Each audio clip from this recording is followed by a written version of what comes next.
तो आज का टॉपिक क्या है हमारा? समास। तो पहले हम इसकी परिभाषा देख लेते हैं कि परिभाषा क्या होती है। तो देखिए, दो या दो से अधिक शब्दों को मिलाकर नया सार्थक शब्द बनाया जाए तो उस मेल को समास कहते हैं।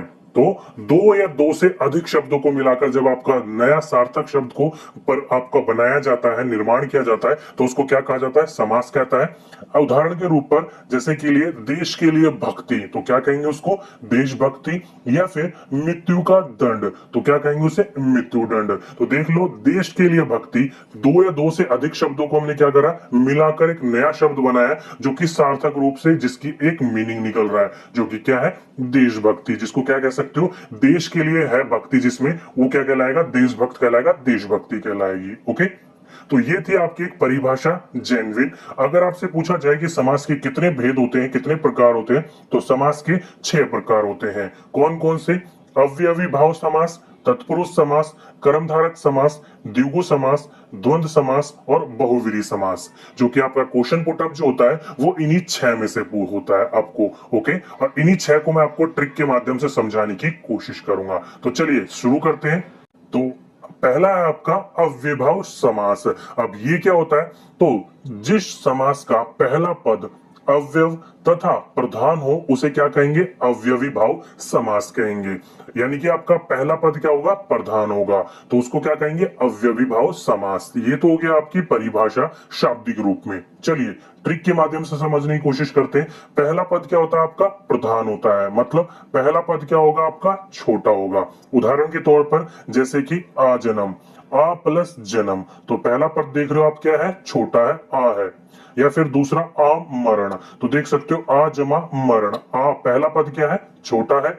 दूसरा यथाशक्ति, तो यथा जमा शक्ति, तो पहला पद क्या देख रहे हो आप? छोटा है, यथा है। वैसे ही आपका प्रतिदिन, तो प्रति जमा दिन, जिसमें आपका पहला पद क्या लिख रहा है? छोटा है। तो आपका जहां पर भी पहला पद छोटा देखने को मिले आपको, वो क्या होगा? आपका अव्ययभाव समास कहलाएगा।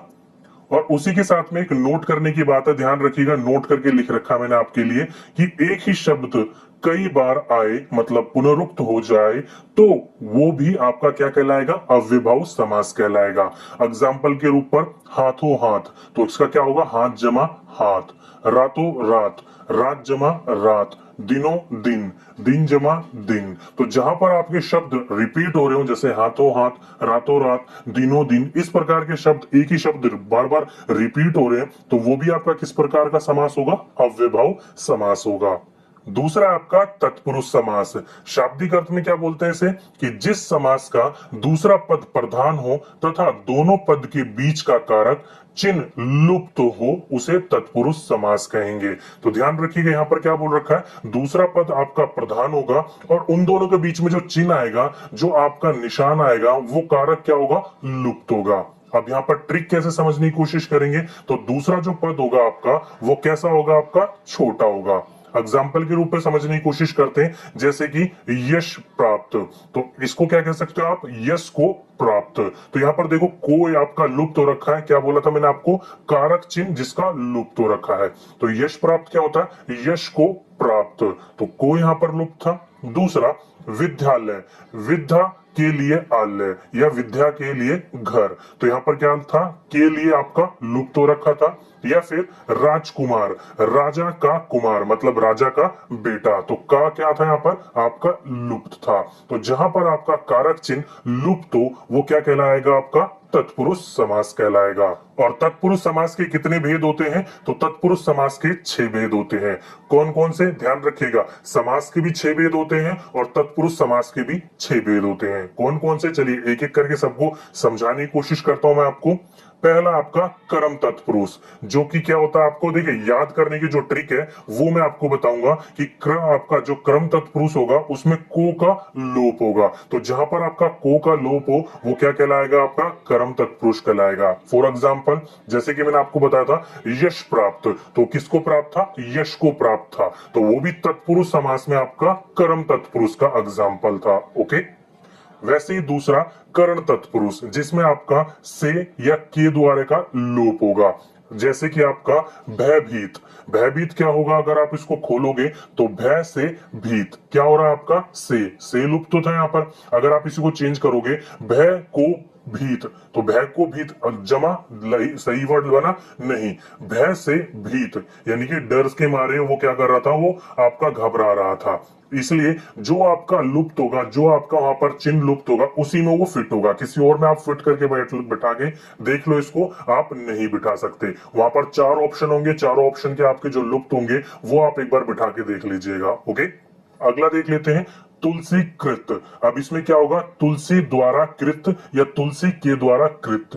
तो यहां पर क्या था, के द्वारा आपका लुप्त था, और कोई सा बिठा के देख लो, तुलसी को कृत नहीं बैठेगा। ये क्या मतलब हुआ, तुलसी के द्वारा रचित होता है, वो तुलसी के द्वारा बनाया हुआ, तो तुलसी द्वारा कृत। तो इसको क्या कहते हैं, कर्ण तत्पुरुष कहा जाता है। तीसरा संप्रदान तत्पुरुष, जिसमें आपका के लिए का लोप होगा, जैसे कि मैंने आपको विद्यालय बताया था, जैसे कि विद्या के लिए आलय या घर, तो के लिए क्या आता है आपका लोप हो रहा है यहाँ पर, तो किसका एग्जाम्पल होगा आपका संप्रदान तत्पुरुष का होगा।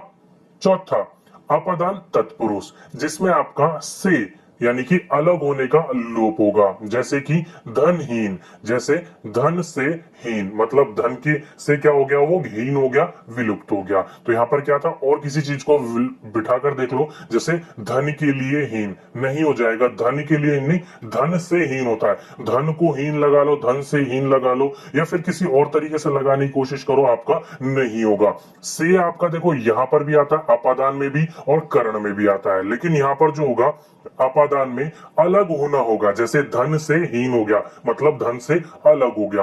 भयभीत में क्या था, भय से भीत हो रहा था, दोनों जुड़ रहे थे।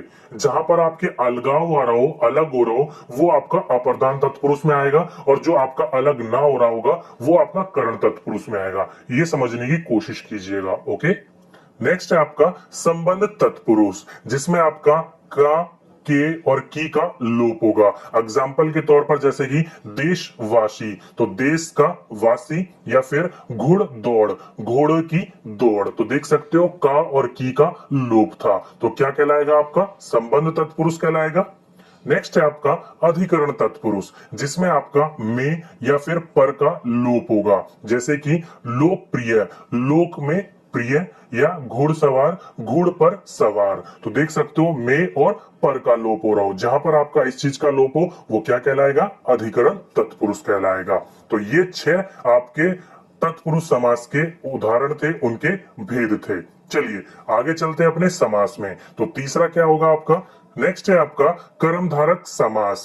शाब्दिक अर्थ में क्या बोलेंगे इसे, कि जिस समास का उत्तर पद प्रधान तथा दोनों पद में विशेषण विषय या फिर उपमा उपमेय में संबंध होता हो तो उसे क्या कहेंगे, कर्मधारक समास कहेंगे। मतलब जिसका पहला पद क्या हो, विशेषण हो, नहीं तो उपमान हो, तो क्या कहलाएगा, आपका कर्मधारक समास कहलाएगा। तो ये तो होगी शाब्दिक अर्थ। अब ट्रिक देख लेते हैं क्या होगा। तो देखिए विग्रह करने पर मतलब उसको तोड़ने पर माध्य में मतलब बीच में है जो या के समान अगर आता है तो क्या कहलाएगा, आपका कर्मधारक समास कहलाएगा। फॉर एग्जाम्पल के रूप पर नील कमल, अगर आप इसको तोड़ोगे तो क्या कहलाएगा, नीला है जो कमल, उसको क्या कहते हैं, नील कमल कहते हैं। या फिर चरण कमल, कमल के समान चरण। काली मिर्च, काली है जो मिर्च। नर सिंह, सिंह के समान नर, तो देख सकते हो आप है जो, के समान, है जो या के समान, इन दोनों आते ही आते हैं आपके। अगर विग्रह करने पर, तोड़ने पर आपका है जो या के समान आएंगे तो कर्मधारक समास कहलाएगा। नेक्स्ट है आपका द्विगु समास। द्विगु समास में क्या होता है, तो जिस समास का पहला पद संख्यावाचक हो तो द्विगु समास होता है आपका। ट्रिक कैसे याद रखेंगे, तो पद आपका जो पहला पद यानी कि प्रथम पद होगा वो क्या होगा, संख्यावाची होगा। फॉर एग्जाम्पल के रूप पर आपका आगे का जो संख्या होगा, पद होगा पहला, वो क्या होगा, आपकी कोई ना कोई संख्या दे रखी होगी, जैसे कि दो रहा मतलब दो राह का समूह, तो दो क्या आपकी संख्या है। जैसे कि त्रिलोक, 3 लोकों का समूह, 3 क्या है, संख्या है। पंचवटी, तो पांच क्या हो गया आपका, पांच वृक्षों का समूह संख्या है। नवरत्न यानी कि नौ रत्नों का समूह, तो क्या कहलाएगा आपका वहां पर वो संख्यावाचक। और क्या कहलाता है कौन सा समास, द्विगु समास। तो आप देख सकते हो 2, 3, 5 और 9 ये सारी के सारी क्या कहलाएंगे आपके द्विगु समास। आगे वाला पद पे क्या आ रहा है, संख्या आ रही हो, तो आगे पद पे संख्या आती हो तो वो द्विगु समास कहलाएगा। नेक्स्ट है आपका द्वंद्व समास। जिस समास के दोनों पद प्रधान हो और विग्रह करने पर और तथा या फिर अथवा लगता है तो वो क्या कहलाएगा आपका द्वंद्व समास कहलाएगा। तो ध्यान रखिएगा, विग्रह करने पर आपका और तथा या अथवा आए तो क्या कहलाएगा आपका द्वंद्व समास कहलाएगा। अब इसकी ट्रिक क्या है, तो ध्यान रखिएगा दोनों शब्द एक दूसरे के विपरीत होते हैं, उल्टे होते हैं, आपको बस इतना ध्यान रखना है। या फिर इन दोनों चिन्हों के बीच में उल्टों के साथ साथ बीच में क्या आएगा आपका योजक चिन्ह भी आएगा। योजक चिन्ह जो होता है वो कभी कभी नहीं आता है, लेकिन एक दूसरे के विपरीत जरूर होते हैं। जैसे कि अच्छा बुरा, अच्छा या बुरा, बीच में या आ रहा है और दोनों शब्द क्या है, उल्टे हैं एक दूसरे के, एक अच्छा है एक बुरा है।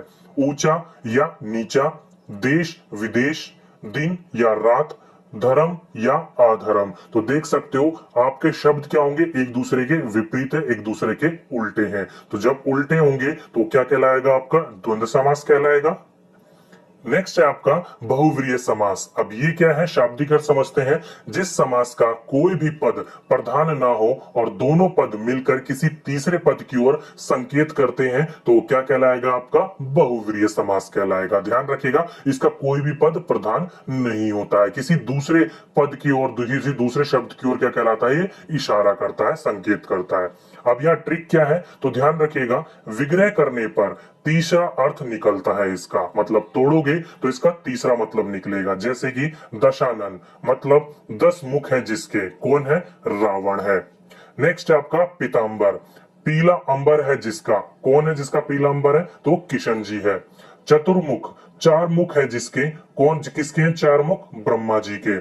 लंबोदर, लंबा उदर है जिसका, किसका है, गणेश जी का। तो देख रखते हो आप शब्द आपका दशानन, पीतांबर, चतुर्मुख या फिर लंबोदर जो किसके लिए प्रयुक्त किया जाता है, शंकर, कृष्ण, ब्रह्मा या गणेश जी के लिए आपके साथ लिए उपयुक्त किया जाता है। ओके, तो आप देख सकते हो दो शब्द आपका कुछ और था लेकिन संकेत क्या कर रहे हैं, किसी और की तरफ कर रहे हैं। तो ऐसा आपका हो तो क्या कहलाएगा आपका बहुव्रीहि समास कहलाएगा।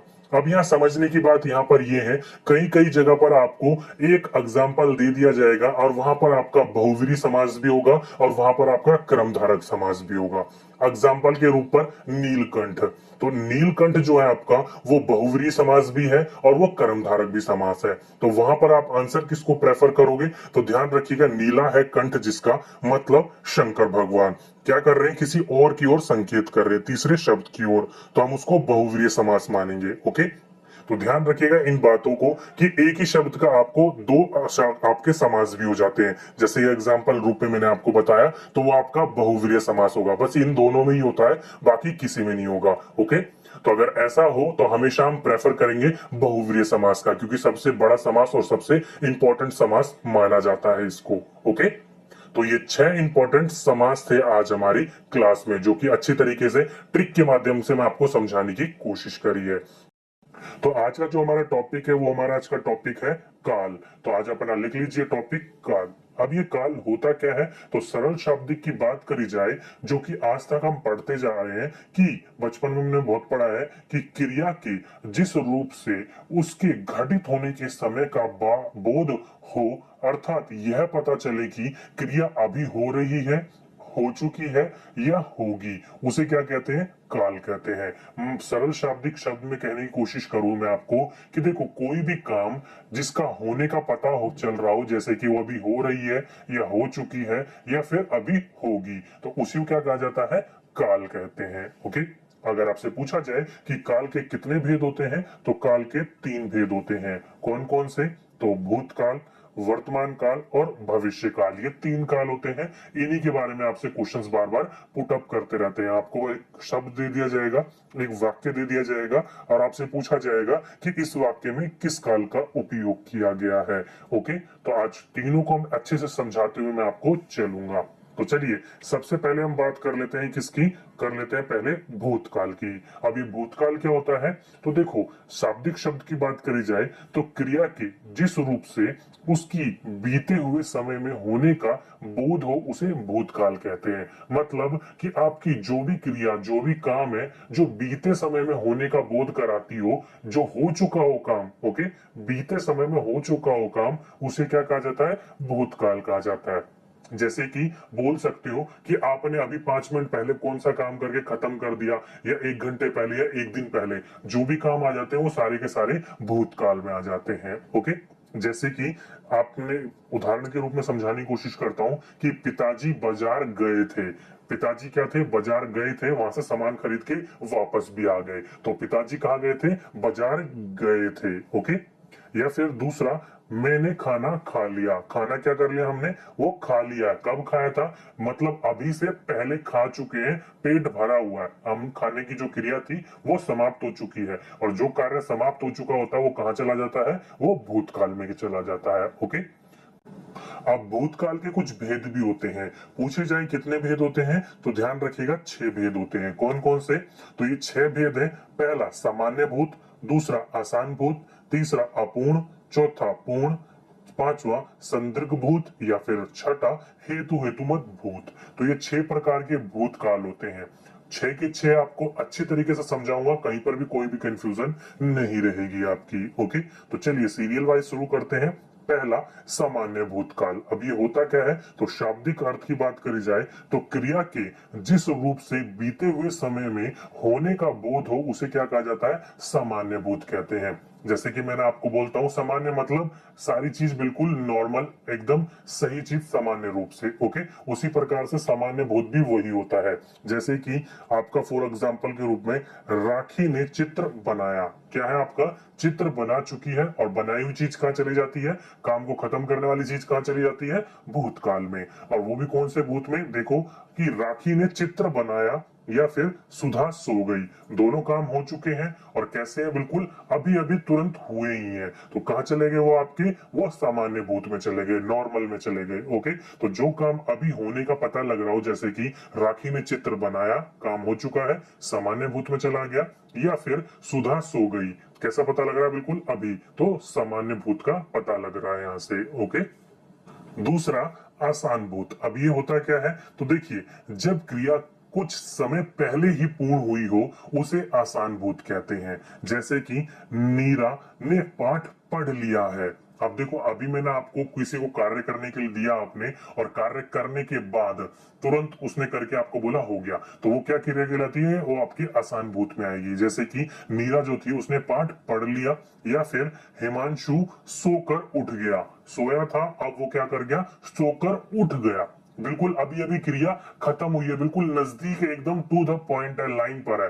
जैसे कि नीरा ने पाठ पढ़ लिया है और हिमांशु सो गया है। जैसे कि आप किसी को काम करने के लिए देते हो, तो काम करके तुरंत वो आपके पास होता आता है ना कि हो गया, तो किस में चला जाता है, आपके आसान भूत में चला जाता है। बिल्कुल अभी की बात करी जाए, बिल्कुल टू द पॉइंट बात करी जाए, ओके, बिल्कुल लाइन पर। थर्ड है आपका अपूर्ण भूत। अभी अपूर्ण भूत देखने से पता लग जाता है कि वह कार्य जो कि आपका अभी तक पूर्ण नहीं हुआ है। शाब्दिक बात में बात करी जाए तो क्रिया के जिस रूप से उसके भूतकाल में होने का बोध होता है, पर यह ज्ञात नहीं होता है कि क्रिया समाप्त हुई है अथवा नहीं, उसे क्या कहते हैं, अपूर्ण भूत कहते हैं। जैसे कि लोग समाचार सुन रहे थे। अब ये जो लोग हैं वो समाचार सुन तो रहे थे, लेकिन अभी भी सुन रहे हैं कि नहीं सुन रहे हैं हमें कुछ पता नहीं है। ओके, तो ऐसे वाक्य को अपूर्ण भूत में माना जाता है। या फिर राकेश टेलीफोन पर बात कर रहा था, तो आपसे किसी ने पूछा कि राकेश कहाँ है, तो आपने कहा राकेश टेलीफोन पर बात कर रहा था। अब इससे ये पता लगता है कि बात कर रहा था मतलब वो अभी भी कर रहा है कि नहीं कर रहा हमें पता नहीं है, इसलिए इस कार्य को क्या कहा जाता है, अपूर्ण भूतकाल कहा जाता है।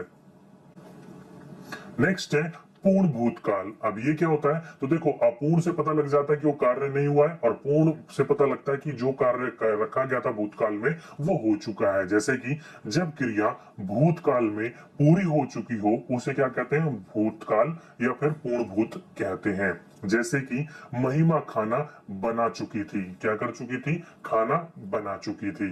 या फिर बारिश थम चुकी थी, मतलब रुक चुकी थी। तो क्या है, वो कार्य समाप्त हो चुका है। और जब कार्य समाप्त होने की बात करी जाए तो उसे क्या कहा जाता है, पूर्ण भूतकाल कहा जाता है। ओके, नेक्स्ट है आपका, और आपका कि जो आपका संदिग्ध भूत होता है, मतलब जिसमें आपकी संभावनाएं जुड़ी रहती है कि होता या फिर हो चुकी हो, संदिग्ध हो, पूरी तरीके से आप कंफर्म ना हो, नहीं होते जिस कार्य में कि हुआ है या नहीं हुआ है, वो आपके इसके अंदर आते हैं। जैसे कि शाब्दिक रूप में कि क्रिया के जिस रूप से कार्य के पूरा होने से संदेह हो, उसे क्या कहते हैं, संदिग्ध भूत कहते हैं। जैसे कि स्कूल की छुट्टी हो चुकी होगी, तो आप यहाँ पर क्या कर रहे हो, गेस कर रहे हो। तो जब भी गेस करते हैं वो क्या होता है आपका, वो आपका संदिग्ध होता है। हो भी चुकी होगी और नहीं भी होगी, कुछ आप यहाँ पर बीच में अटके हुए हो। या फिर बच्चा खाना खाकर सो गया होगा या गए होंगे। अब यहाँ पर भी क्या है, आपको पता नहीं है कि खाना खाकर सो गए होंगे या नहीं, बीच में हो, बिल्कुल लाइन पर हो। तो जब भी आपकी ऐसी हो जहां पर आप पूरा कंफर्म ना हो, कंफ्यूजन में हो, तो वो कहां आते हैं, आपके संदिग्ध भूतकाल में आते हैं। और लास्ट है आपका भूतकाल का हेतु हेतु मत भूत। अब ये तो बिल्कुल सिंपल है, होता क्या है, तो शाब्दिक अर्थ में जब क्रिया का संपन्न होना दूसरी क्रिया पर निर्भर होता है तो उसे हेतु हेतु मत भूत कहते हैं। जैसे कि यदि वर्षा होती तो फसल अच्छी होती। तो यहाँ पर देखो क्या है, फसल किसके ऊपर टिकी हुई है, वर्षा के ऊपर। तो यहाँ पर एक क्रिया दूसरी क्रिया के ऊपर निर्भर होती है। या फिर यदि चुनाव होते तो मैं जरूर वोट देता। तो वोट देने की प्रक्रिया किस पर है, चुनाव पर। तो जब एक क्रिया दूसरी क्रिया के ऊपर निर्भर हो तो क्या कहलाती है, हेतु हेतु मजबूत कहलाता है। ओके, तो ये 6 प्रकार के आपके भूतकाल थे। चलिए अब बात कर लेते हैं वर्तमान काल के बारे में। अब ये होता क्या है, तो देखिए, क्रिया के जिस रूप से उसके वर्तमान काल में होने का बोध होता है उसे ही वर्तमान काल कहते हैं। मतलब जो आपके प्रेजेंट में हो रहा है उसी काल को क्या कहा जाता है, काम को, उस कार्य को वर्तमान काल में कहते हैं। जैसे कि गतिका खेल रही है, मतलब अभी भी वो खेल रही है। या फिर टीवी पर समाचार आ रहा है, मतलब अभी आ रहा है। तो जो भी आपके अभी इन द प्रेजेंट वर्तमान में हो रहा हो, सारे के सारे वर्तमान काल के अंदर आते हैं। अब ये कितने प्रकार के होते हैं, तो ध्यान रखिएगा, वर्तमान काल के 3 भेद होते हैं। कौन कौन से, पहला सामान्य वर्तमान, दूसरा अपूर्ण वर्तमान और तीसरा संदिग्ध वर्तमान। ये 3 प्रकार के वर्तमान होते हैं। ओके, तीनों को चलिए एक एक करके बात करते हैं। पहले बात कर लेते हैं हम सामान्य वर्तमान काल की। शाब्दिक शब्द की बात करी जाए तो क्रिया का जो रूप उसके वर्तमान काल में होने के बारे में बताता है, सामान्य वर्तमान कहलाता है। जैसे कि गाड़ी चल रही है, गाड़ी क्या चल कर रही है, चल रही है। या फिर गायत्री टेनिस खेल रही है, क्या कर रही है, अभी भी वो खेल कर रही है। तो जब ऐसी क्रिया हो रही हो तो किसमें हो जाएगी वो आपकी, वो वर्तमान में होगी, वो भी सामान्य में। ओके, नेक्स्ट है आपका अपूर्ण वर्तमान। ये बिल्कुल सिंपल है, भविष्य और वर्तमान। जो मेन आपका टिपिकल था वो भूतकाल ही था। ओके, तो अपूर्ण वर्तमान क्या होता है, तो क्रिया के जिस रूप से यह पता चले कि क्रिया अभी हो रही है, समाप्त नहीं हुई है, उसे अपूर्ण वर्तमान कहते हैं। अब देखो, जो आपका अपूर्ण भूतकाल था उसमें जो क्वेश्चन पूछे जाते थे वो आपकी भूतकाल में थे लगाकर पूछे जाते थे। लेकिन अपूर्ण वर्तमान में क्या होगा, वो थे ना लगाकर है लगाकर होगा। जैसे कि अध्यापिका जी पढ़ा रही है, मतलब अभी भी कार्य चल रहा है। या फिर किसान खेत में हल चला रहा है, मतलब अभी भी वो चला रहा है, खत्म नहीं हुआ है। अगर यही चेंज होकर ये बोल देते कि आपके किसान जो है वो किसान खेत में हल चला रहे थे, वो कहाँ चला जाता, वो आपके वो भूतकाल में चला जाता। यहाँ पर रहे हैं मतलब अभी भी हो रहा है, कार्य पूरा नहीं हुआ है। तो क्या होगा, आपका अपूर्ण वर्तमान में होगा। ओके, नेक्स्ट है आपका संदर्भ या फिर आपका संदिग्ध वर्तमान। हल्का सा मिसप्रिंट हो गया, कोई बात नहीं, संदिग्ध वर्तमान होता है। ये क्या होता है शाब्दिक रूप में, तो क्रिया के जिस रूप से उसके वर्तमान काल में घटित होने की संदेह हो उसे संदिग्ध वर्तमान कहते हैं। जैसे कि राजू सो रहा होगा, हमें कंफर्म नहीं है, डाउट में है कि राजू सो रहा होगा। या फिर बच्चे पढ़ रहे होंगे, तो अभी की बात करी जा रही है, वर्तमान की बात करी जा रही है। या पहले जब करते हैं थे लगाकर वो आपके भूत में आ जाता था, यहाँ पर अभी की बात करी जा रही है कि पढ़ रहे होंगे, खेल रहे होंगे, खा रहे होंगे। ओके, अगर पीछे बात चली जाती है कि खाना खाकर सो गए होंगे, सो गए, तो खाना खाकर, बच्चे खाना खाकर सो गए, वो कहां चला जाता है, आपके भूतकाल में चला जाता है। होंगे तो वो आपके संदिग्ध वर्तमान में होगा। ओके, तो ये आपके तीन प्रकार के थे वर्तमान काल के। चलिए अब बात कर लेते हैं नेक्स्ट और लास्ट आपका भविष्य काल। अब भविष्य काल क्या होता है, तो क्रिया के जिस रूप से उसके भविष्य में कार्य के होने का बोध हो उसको भविष्य काल कहा जाता है। मतलब जो भी कार्य आने वाले समय में होने वाला हो उसको क्या कहते हैं, भविष्य काल, जिसे हम प्लानिंग भी कहते हैं। प्लानिंग करके कार्य जो अगले दिन करते हैं वो भविष्य में ही होने वाला होता है। ओके, तो कितने भेद होते हैं इनके, तो इनके दो भेद होते हैं, ध्यान रखिएगा। भूतकाल के 6, वर्तमान काल के 3 और भविष्य काल के 2 भेद होते हैं।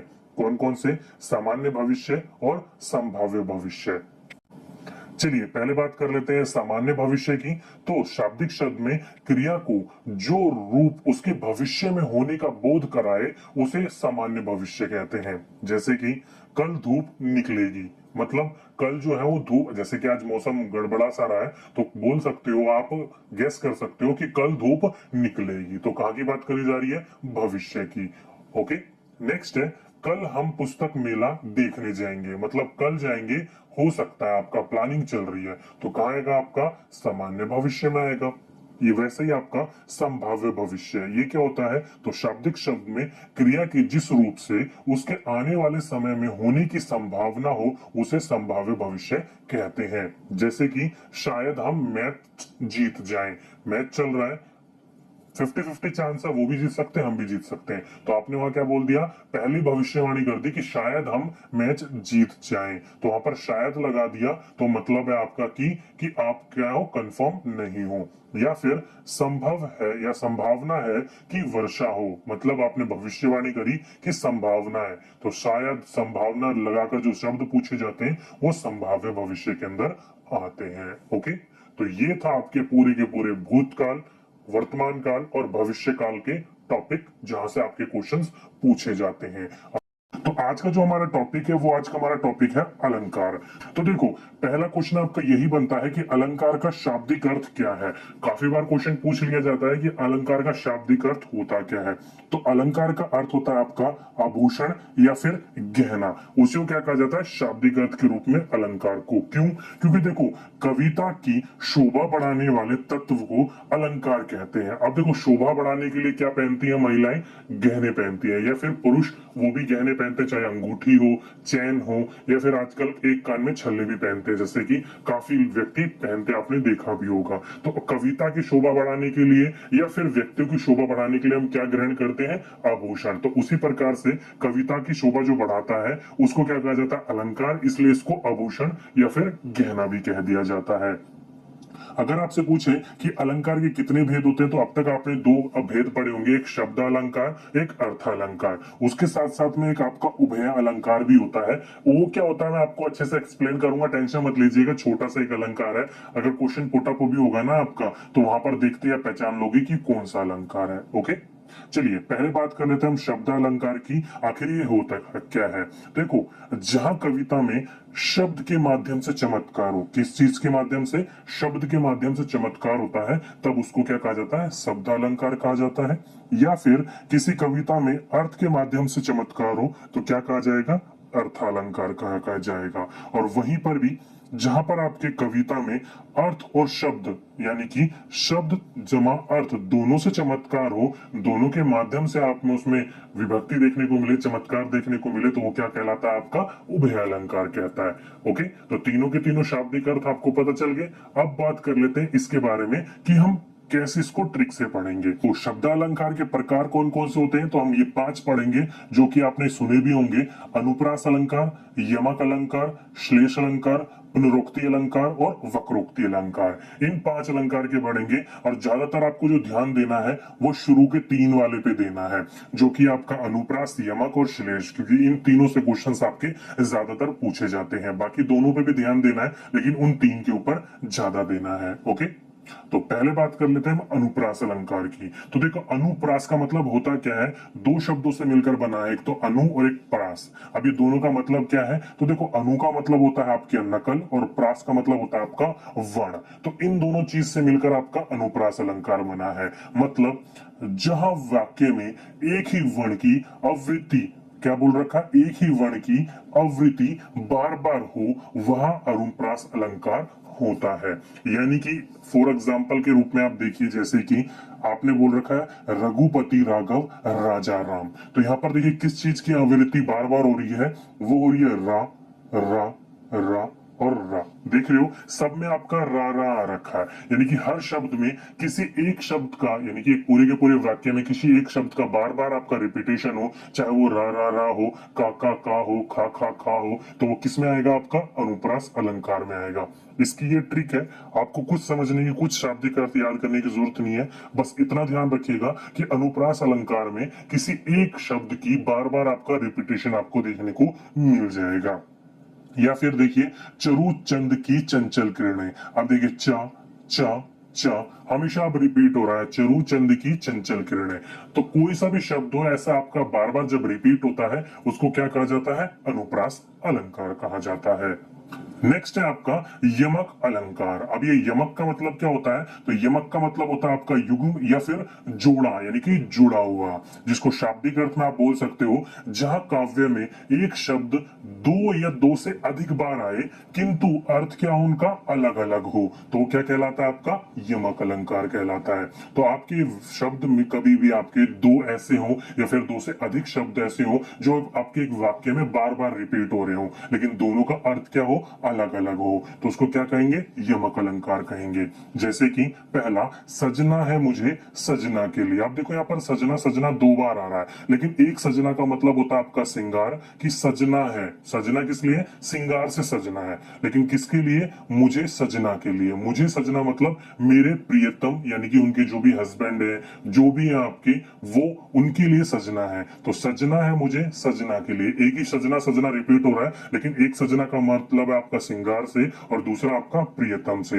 अब यहाँ पर देखो श्रृंगार मैंने कैसे लिख रखा है, ध्यान रखिएगा, कई बार आपको ऑप्शन में दे दिया जाता है कि श्रृंगार का शुद्ध रूप क्या है। ओके, दूसरा आपका देखिए काली घटा का घमंड घटा, बहुत बार पूछा जा चुका है, ध्यान रखिएगा, काफी बार रिपीट होता रहता है ये। तो देखिए काली घमंड का घमंड घटा, इसका घटा घटा दो बार आ रहा है, तो एक घटा का मतलब है आपका बादल और दूसरे घटा का मतलब क्या है, आपका कम होना, कि उसकी घटा क्या हो रही है, कम हो रही है। तो उसका मतलब देखो दोनों का मतलब अलग अलग है। या फिर तीन बेर खाती है, तीन बार खाती है, तो वो देखो एक बेर का मतलब होता है, यानी कि जो आपने देखा होगा, आपने वो खाए होंगे उसको, जो कि बेर के रूप में होते हैं, या फिर आपने रामायण देखी होगी तो उसमें भी उसका जिक्र किया गया है। तो एक बेर का मतलब होता है समय से रिलेटेड, कि कितनी बार खा रही है, और दूसरे बेर का मतलब है उसका वो फल से रिलेटेड। ओके, तो तीन बेर खाती थी, वह तीन बेर खाती है, तो दोनों का शब्द का आपको देखो रिपीट हो रहा है, लेकिन दोनों का अर्थ क्या है, अलग अलग है।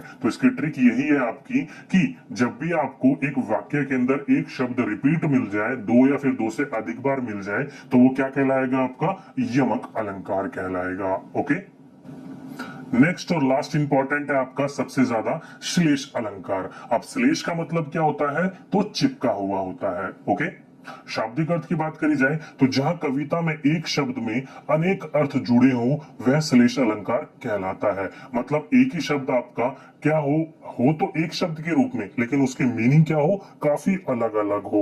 ओके, उसको क्या कहा जाएगा, श्लेष अलंकार कहा जाएगा। जैसे कि मंगन को देख पट देत बार बार, मतलब जो मांगने वाले होते हैं उसको देखकर आपने क्या कर लिया, दरवाजा बंद कर लिया। तो यहाँ पट का मतलब होता है वस्त्र और दरवाजा। ओके, तो मांगने वाले को देखकर आपने क्या कर लिया, वस्त्र के देने के डर के मारे आपने दरवाजा को बंद कर लिया। तो यहाँ पट देखो एक ही है, लेकिन अर्थ क्या उसके दो है, वस्त्र और दरवाजा।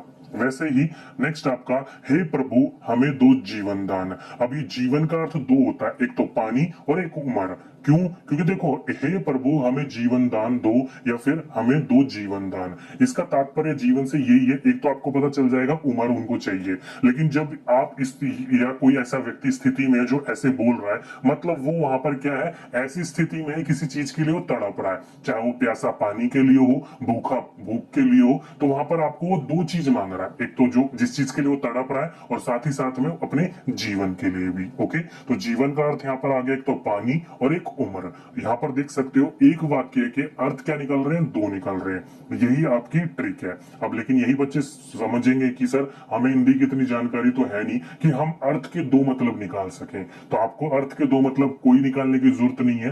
आप अनुप्रास और दूसरे वाला यमक अलंकार, उन दोनों की ट्रिक मैंने आपको बताई है। पहले आप किसी भी क्वेश्चन में उन दोनों ट्रिक को लगा के देखिएगा, अगर वो वहां फिट हो जाते हैं तो ठीक है, नहीं फिट होते तो श्लेष अलंकार है। ओके, श्लेष अलंकार सबसे ज्यादा मुश्किल है, इसको पहचानना काफी कंफ्यूजन है इसमें। तो इसकी कंफ्यूजन को दूर करने के लिए आपकी यही है कि अनुप्रास में शब्द बार बार रिपीट होते हैं और यमक में आपके एक शब्द बार बार रिपीट होता है जिसका मतलब भी अलग अलग होता है। यहाँ पर आपकी ऐसी कोई सिचुएशन नहीं आ रही है, तो आप जब भी ट्रिक लगाओगे तो उसमें या तो अनुप्रास और उसमें आपका यमक हो तो ठीक है, ना हो तो सलेश पर टिक मार के आगे बढ़िएगा। ओके, इसकी टिक ये है। सबसे कठिन आपका अलंकार में जो कि आपका शब्द अलंकार है यही होता है। नेक्स्ट है आपका फोर्थ पुनरुक्ति प्रकाश अलंकार, या इसको पुनरुक्ति अलंकार भी कहा जाता है। होता क्या है, तो शाब्दिक अर्थ में जहां काव्य में एक शब्द दो या दो से अधिक बार आए किंतु अर्थ एक ही हो, वह पुनरुक्ति प्रकाश अलंकार होता है। तो एक शब्द क्या है आपका, दो या दो से अधिक बार आ रहा है लेकिन अर्थ क्या है उसका, एक ही है, सेम ही है। फॉर एग्जाम्पल के रूप में देखिए, कभी कभी मेरे दिल में ख्याल आता है। आपने गाने सुने होंगे बहुत सारे, तो वहां कभी कभी का मतलब क्या होता है कि कभी कभी, रोजाना नहीं, कभी कभी मेरे दिल में ख्याल आता है। या फिर आपका मधुर मधुर मेरे दीपक जल। अब यहाँ दीपक जल का मतलब जो दिया होता है उसको धीरे धीरे जलने की बात करी जा रही है, मधुर मधुर करी जा रही है। ओके, तो मधुर मधुर का मतलब यहाँ क्या है, धीरे धीरे। वैसे ही आपका एक आपने बहुत ज्यादा सुनी होगी, कभी आपने पढ़ी होंगी काफी अपनी हिंदी पुस्तकों में कि करत करत अभ्यास की जड़मती होत सुजान रसरी आवत जावत सिल पर पड़त निशान। आपने सभी ने कविता पढ़ी होगी यहाँ पर। अब ये करत करत का मतलब क्या होता है यहाँ पर, तो करत करत का मतलब है बार बार अभ्यास करने से। ओके, तो दोनों शब्द क्या हो रहे हैं आपके, दो या दो से शब्द रिपीट हो रहे हैं लेकिन दोनों का अर्थ क्या है आपका, सेम ही है। ओके, ऐसी सिचुएशन आए आपके यहाँ पर तो वो क्या कहलाएगा, आपका पुनरुक्ति अलंकार कहलाएगा। या फिर आपका एक मशहूर गाना, हिमेश रेशमिया का शायद नाम यही है, जो कि आपने गाया सुना भी होगा या पता नहीं उनका गाना है या नहीं है, जो कि आपने सुना होगा, एक बार आजा आजा आजा आजा। वो आजा आजा कितनी बार है, तो देख सकते हो कितनी बार है, लेकिन उसका मतलब यही है कि एक बार आजा। तो वहां पर वो क्या हो जाएगा, आपका पुनरुक्ति प्रकाश अलंकार हो जाएगा। नेक्स्ट और लास्ट है आपका वक्रोक्ति अलंकार। अब ये वक्रोक्ति अलंकार का मतलब क्या होता है, देखिए वक्रोक्ति जो है वो दो चीज से बनी है, एक वक्र प्लस उक्ति से मिलकर। तो वक्र का मतलब होता है आपका टेढ़ा और उक्ति का मतलब होता है आपका कथन। तो इन दोनों चीज के मिलकर आपको ऐसी बात कराई जाएगी जो बोल तो वो सही रहे लेकिन आप उसका मतलब टेढ़ा निकाल रहे हो, तो उसको क्या कहा जाएगा, वक्रोक्ति अलंकार। तो शाब्दिक अर्थ की बात करी जाए तो जहां कविता में वक्ता द्वारा बोले जाने वाला कथन जानबूझकर अन्य अर्थ निकाल ले, वह वक्रोक्ति अलंकार होता है। तो सामने वाला आपको बता रहा कुछ है, आप उसको समझ भी रहे हो लेकिन जानबूझकर आप उसका अर्थ क्या निकाल रहे हो, टेढ़ा निकाल रहे हो। मतलब कई बार आपने सुना होगा एक कविता कि टांग खींचना, तो वो टांग खींचने वाली का बात यहाँ पर आ जाती है। फॉर एग्जाम्पल, जैसे कि आपने राधा किशन की काफी सारी कहानियां पुस्तकें पढ़ी होंगी, तो वहां पर आपने देखा होगा किशन जी राधा जी से काफी दिनों बाद मिलने आते हैं, तो किशन जी बोलते हैं, वहां पर क्या बोलते हैं कि वहां पर गेट खटखटाया, तो गेट खटखटाने के बाद राधा जी बोलती है कौन, तो वहां पर उन्होंने बोला कौन तुम, तो वहां से किशन जी आवाज मारते हैं घनश्याम हम। तो यानी कि उन्होंने अपना नाम क्या बताया, घनश्याम, जो कि अलग अलग नाम से भी आपको पता है, घनश्याम, कृष्णा, कान्हा, अलग अलग नाम से जाना जाता है। तो उन्होंने राधा जी ने पूछा कौन तुम, तो उधर से आवाज आई कृष्ण जी की कि घनश्याम हम। तो राधा जी ने, घनश्याम का मतलब देखो, एक तो नाम होता है व्यक्ति का यानी कि कृष्ण जी का, और दूसरा घनश्याम का मतलब होता है बादल। तो वहां पर राधा जी ने जानबूझकर उन्होंने टांग खींचनी शुरू कर दी। तो उन्होंने कहा कि तुम्हारा यहाँ का क्या काम, जाओ कहीं जाकर बरसो। क्यों, क्योंकि घनश्याम का मतलब क्या होता है, बादल होता है। राधा जी ने वहां टांग खींच ली। वहीं पर ही दोबारा किशन जी ने ट्राई करा, तो किशन जी ने बोला, दोबारा दरवाजा खटखटाया, तो राधा जी ने बोला कौन द्वार पर, तो किशन जी बोले राधा में हरि। अब हरि का मतलब देखो, एक तो नाम हो गया और दूसरा नाम हो गया आपका हरि का मतलब वानर यानी कि बंदर। तो फिर दोबारा राधा जी ने वहां क्या करी, टांग खींची। राधा जी ने कहा तो तुम्हारा यहाँ क्या काम, जाओ किसी पेड़ पर चढ़ो, वहां उछल कूद मचाओ। तो यहाँ पर ये है कि आपको बताया तो जा रहा है वो सही अर्थ है, लेकिन आप जबरदस्ती उसका क्या कर रहे हो, अर्थ टेढ़ा निकाल रहे हो। ओके, उसी को क्या कहा जाता है, वक्रोक्ति अलंकार कहा जाता है। ओके, दूसरा पार्ट जो किया अर्थ अलंकार के बारे में, सेकंड और तीसरा आपका उभय अलंकार के बारे में। ओके, तो पहले बात कर लेते हैं हम अर्थ अलंकार की। अगर आपसे बात करी जाए अर्थ अलंकार की, तो देखिए वैसे प्रकार तो आपके इसके बहुत ज्यादा है, लेकिन हमें वो सारे के सारे पढ़ने की जरूरत नहीं है। इंपॉर्टेंट आपके जो 6 प्रकार के, जहां से बार बार क्वेश्चन आपके रिपीट होते रहते हैं, वो आपके लिए 6 इंपॉर्टेंट पार्ट आपके सामने मैं लेकर आया हूं। जैसे कि पहला उपमा अलंकार, दूसरा रूपक अलंकार, तीसरा उत्प्रेक्षा, चौथा मानवीकरण अलंकार, पांचवा अतिशोक्ति और छठा संदेह अलंकार। ये 6 अलंकार हम पढ़ेंगे अर्थ अलंकार में, जो कि मोस्ट इंपॉर्टेंट है, जहां से आपके क्वेश्चंस बार बार पूछे रहते जाते हैं। और इन 6 में से आपके जो मोस्ट इंपॉर्टेंट है वो शुरू के 3 है, बाकी पर भी आपको ध्यान देना है, लेकिन शुरू के 3 उपमा, रूपक और उत्प्रेक्षा, इन तीनों पर ज्यादा ध्यान देना है। ओके, तो चलिए सीरियल वाइज सबों को पढ़ाता हूं मैं आपको। पहले बात कर लेते हम उपमा अलंकार की। तो उपमा अलंकार की शाब्दिक अर्थ की बात करी जाए, तो जहां गुण की समानता के कारण दो वस्तुओं में समानता दर्शाई जाए, वह उपमा अलंकार कहलाता है। मतलब जब गुणों के द्वारा जो समानता दिखाई जाए, दो वस्तुओं के बीच में समान दिखाया जाए, दोनों को बराबर इक्वलिटी में बांटा जाए, तो उसको क्या कहा जाता है, उपमा अलंकार कहा जाता है। ये तो शाब्दिक अर्थ हो गया, जो कि हमें जल्दी से याद भी नहीं रहता, क्योंकि हम बच्चे हैं। हम कैसे तैयारी करें, तो हम करेंगे ट्रिक के माध्यम से। ट्रिक क्या है, तो जब भी आपको किसी भी वाक्य में ये 6 शब्द देखने को मिल जाएं, जैसे कि सा, से, सी, समान, सरिस और सम, ये 6 प्रकार के शब्द देखने को मिल जाए वाक्य में, तो ध्यान रखिएगा सा, से, सी, समान, सरिस और सम, ये 6 प्रकार के आपको वर्ण देखने को मिले, ये शब्द देखने को मिले, तो समझ लीजिएगा वो क्या होगा, आपका उपमा अलंकार होगा। जैसे कि मैं आपको शाब्दिक शब्द में यानी कि उदाहरण देके समझाता हूं। जैसे कि पहला एग्जांपल क्या बोल रखा है, देखिए, मुख चांद सा सुंदर है। अब देखो मुख कैसा सुंदर है, चांद सा, सार है बीच में आपका यहाँ पर। तो देखो मैंने आपको बोला सा, से, सी, समान, सरिस, सम, ये जहां पर देखने को मिल जाए तो वो क्या कहलाएगा आपका, वो आपका उपमा अलंकार कहलाएगा। ओके, तो ध्यान रखिएगा, जब भी आपको देखने को मिल जाए सा, से, सी, समान, सरिस, तो वो आपका कहलाता है उपमा अलंकार। अब यहाँ पर उपमा अलंकार हो तो उसमें आपके कई क्वेश्चंस डायरेक्टली पूछ ले जाते हैं उपमेय और उपमान के बारे में। वो क्या होता है, तो देखो यहाँ पर 2 शब्द आपको देखने को मिल रहा होगा, आपको मुख और चांद। तो देखो मुख और चांद की बात करी जा रही है, तो मुख जो होगा वो आपका उपमेय हो गया, और जो चांद हो गया वो हो गया आपका उपमान। और आखिर होता क्या है, तो देखिए जब भी किसी की चीज की तुलना करी जा रही हो, जिस चीज की तुलना करी जाती है वो क्या कहलाता है, आपका उपमेय कहलाता है। अब यहाँ पर तुलना किसकी करी जा रही है, मुख की करी जा रही है, उनकी चेहरे की जा रही है कि चेहरा कैसा है, चांद जैसा सुंदर है।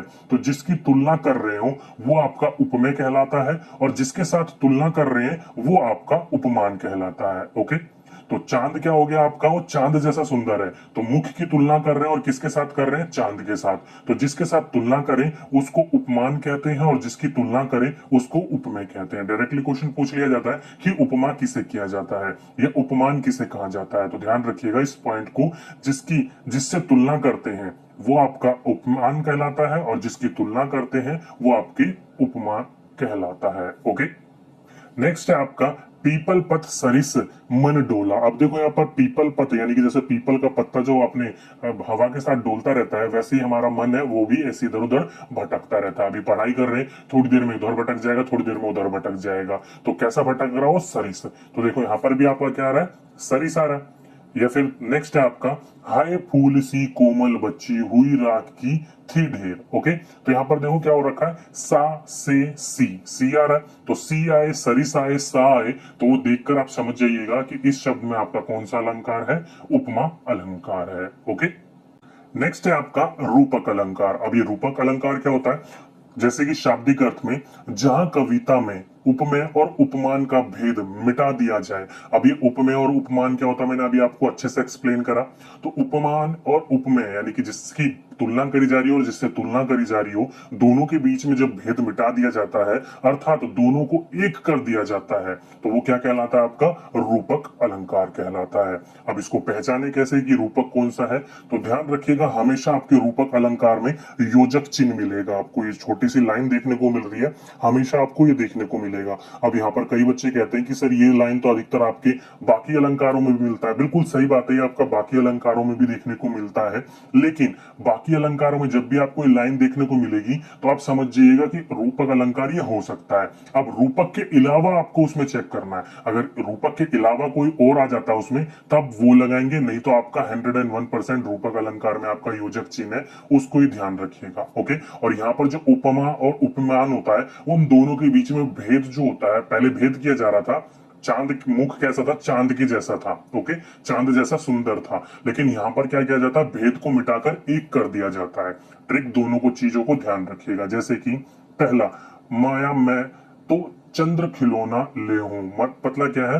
वो उनकी अपनी माँ से बात कर रहा है कि मैं जो खिलौना लूंगा वो चंद्र खिलौना ही लूंगा, मतलब चांद वाला ही खिलौना लूंगा। तो यहाँ पर देखो, चंद्र क्या कहलाएगा? आपका उपमान कहलाएगा, और खिलौना क्या है? उपमेय कहलाएगा। क्यों? क्योंकि मैंने अभी आपको बताया था जिसके साथ तुलना करी जाती है वो क्या होता है? आपका वो उपमेय कहलाता है, और जिसकी तुलना करी जाती है जिसके साथ वो क्या करा जाता है? आपका उपमान कहलाता है। ओके, जैसे कि मुख था, मुख की तुलना की जा रही थी, वो क्या कहलाया? आपका उपमेय कहलाया। और चांद के साथ तुलना की जा रही थी तो चांद क्या कहलाया था? उपमान कहलाया था।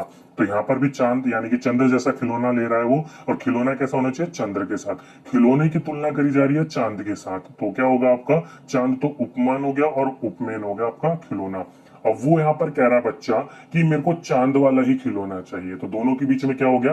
अंतर समाप्त कर दिया गया, योजक चिन्ह से जोड़ दिया गया। तो वहां पर योजक चिन्ह आपका तो है ही, और उसके साथ साथ में ये भी ध्यान रखिएगा उपमान और उपमेय के बीच में वहां पर क्या कर दिया जाता है? दोनों के बीच में अंतर को समाप्त कर दिया जाता है।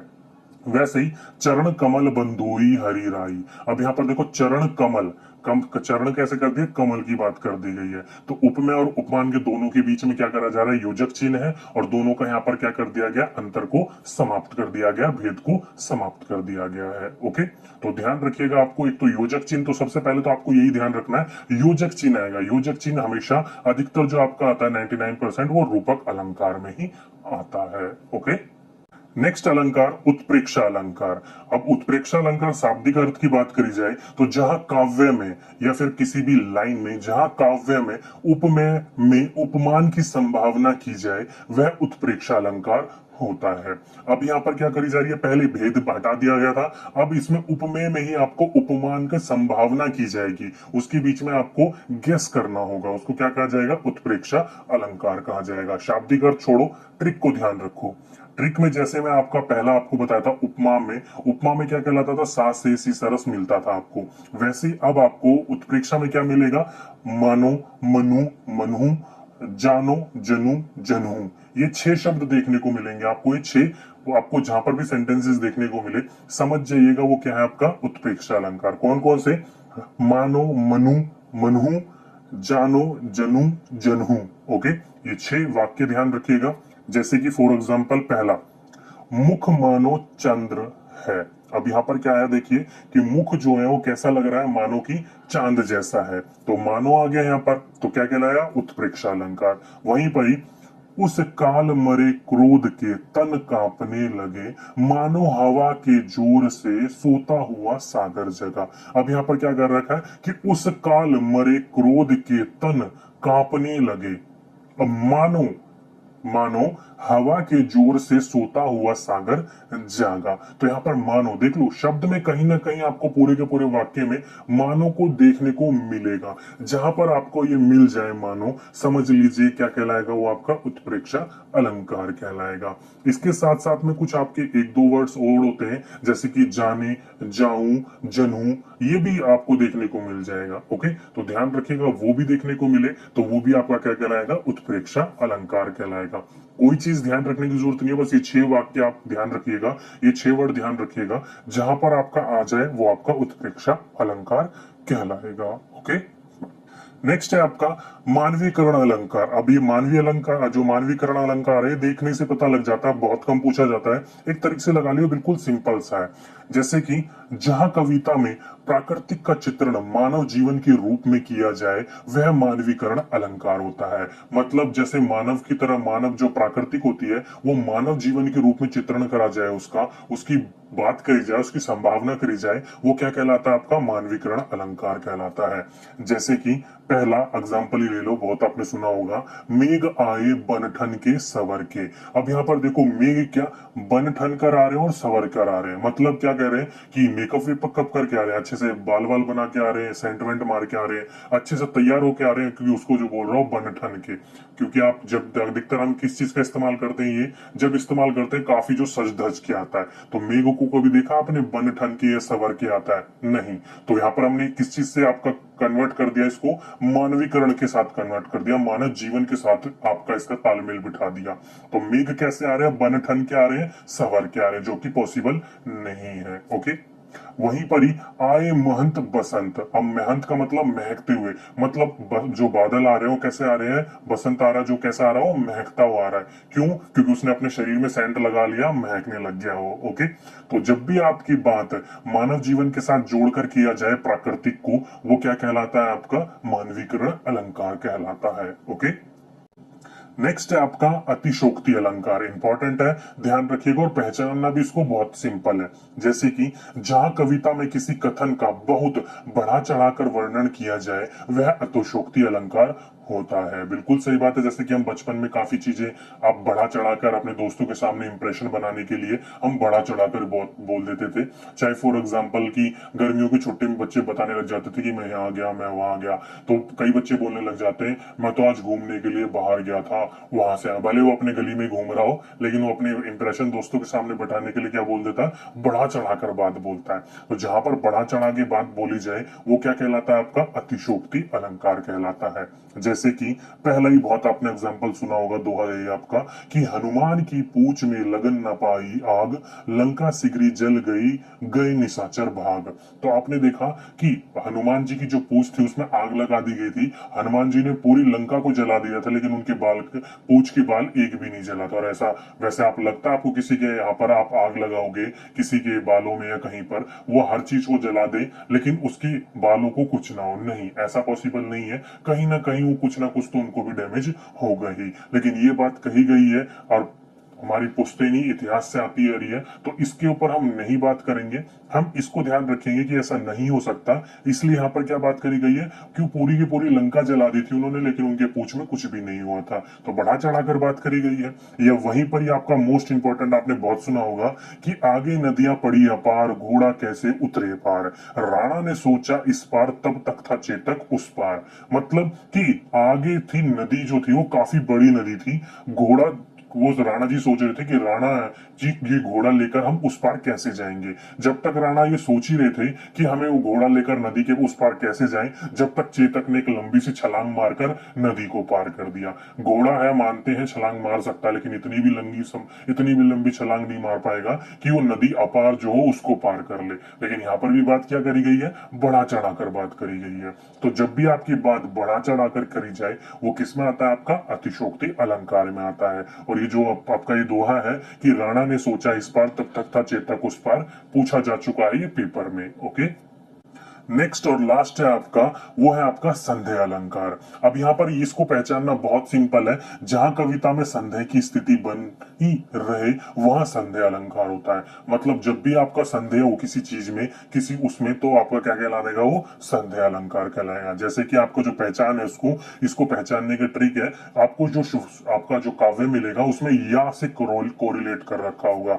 जैसे कि पहला, साड़ी बीच नारी है, नारी बीच साड़ी है, नारी ही की साड़ी है या साड़ी ही की नारी है। तो यहाँ पर कौन साड़ी है कौन नारी है किसके बीच है कुछ समझ में नहीं आ रहा, उलझा दिया है। तो वहीं से पता लग जाता है कि संदेह अलंकार है। और साथ ही साथ में योजक चिन्ह यानी कि आपका जो चिन्ह होता है या करने का, वो या से भी ये कोरिलेट कर रखा है। तो देखते ही पहचान लीजिएगा, संदेह अलंकार को पहचानने की ये ट्रिक है। और उसी के साथ साथ में मुख है या चांद है। अब ये मुख है कि चांद है कुछ समझ में नहीं आ रहा, वहां पर भी क्या है, संदेह हो रहा है कि मुख है ये आपका चांद है। यहाँ पर देखिए मिसप्रिंट हो गया, मुख्य हो गया है, ये मुख होना चाहिए, मतलब चेहरा। ओके, तो मुख है या फिर चांद है, तो यहाँ से या से कोरिलेट कर रखा है, और संदेह भी है, उसे समझ में नहीं आ रहा कि मुख है कि चांद है। ओके, संदेह भी है और या से भी कोरिलेट कर रखा है, देखते ही पहचान लेना चाहिए कि हमें क्या है ये संदेह अलंकार। ओके, तो ये थे आपके अर्थ अलंकार के 6 इंपॉर्टेंट अलंकार। चलिए अब लास्ट अपनी बात करते हैं उभय अलंकार की।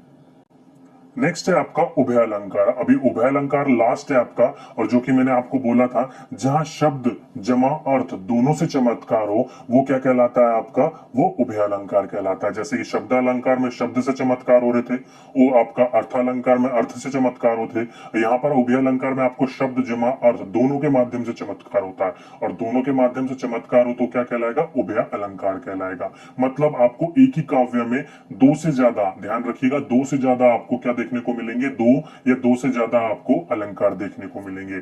जैसे कि पहला, चांद बना दूल्हा सा निकला। अब यहाँ पर देखो क्या बन रखा है, चांद बना दूल्हा सा निकला।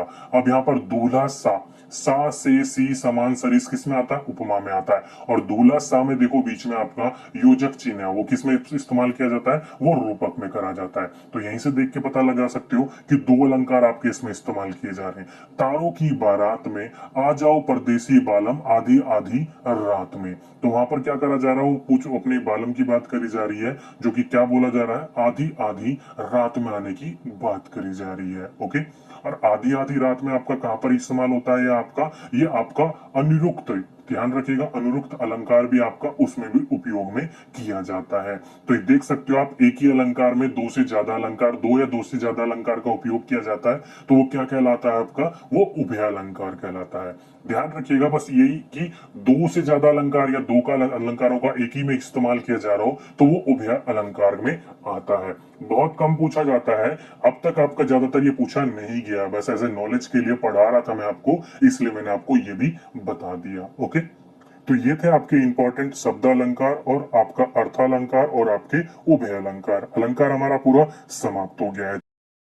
तो आज का हमारा टॉपिक क्या है, तो आज का हमारा टॉपिक है आव्यय। ओके, जिसे आप अविकारी शब्द भी कहते हो। जैसे कि मैं अब तक आपको संज्ञा, सर्वनाम, विशेषण या क्रिया विशेषण ये सारी चीजें करवा चुका हूं, और आप सभी को पता है कि ये रूप जो होते हैं इनका, वो लिंग वचन कारक के अनुसार बदले जा सकते हैं। लेकिन जो आपके आव्यय शब्द यानी कि अविकारी शब्द होते हैं, इनको कभी भी लिंग वचन या कारक के कारण नहीं बदला जाता, ये हमेशा एक समान रहते हैं। और जिसकी हम परिभाषा जो अब तक बचपन से पढ़ते आ रहे हैं वो पढ़ रहे हैं कि जिन शब्दों के रूप कभी नहीं बदलते, सदा एक समान रहते हैं, उन्हें क्या कहा जाता है, आव्यय शब्द कहा जाता है, या फिर अविकारी शब्द कहा जाता है। अब ये अविकारी शब्द कौन कौन से हो सकते हैं, जैसे कि यहाँ, वहां, तथा, क्योंकि, अरे, वाह, ये प्रकार के जो शब्द होते हैं वो कभी भी बदले नहीं जा सकते, ये हमेशा एक समान रहते हैं। ओके, अगर आपसे पूछा जाए कि आव्यय के भेद कितने हैं या फिर अविकारी शब्द के भेद कितने हैं, तो ध्यान रखिएगा 5 प्रकार के होते हैं।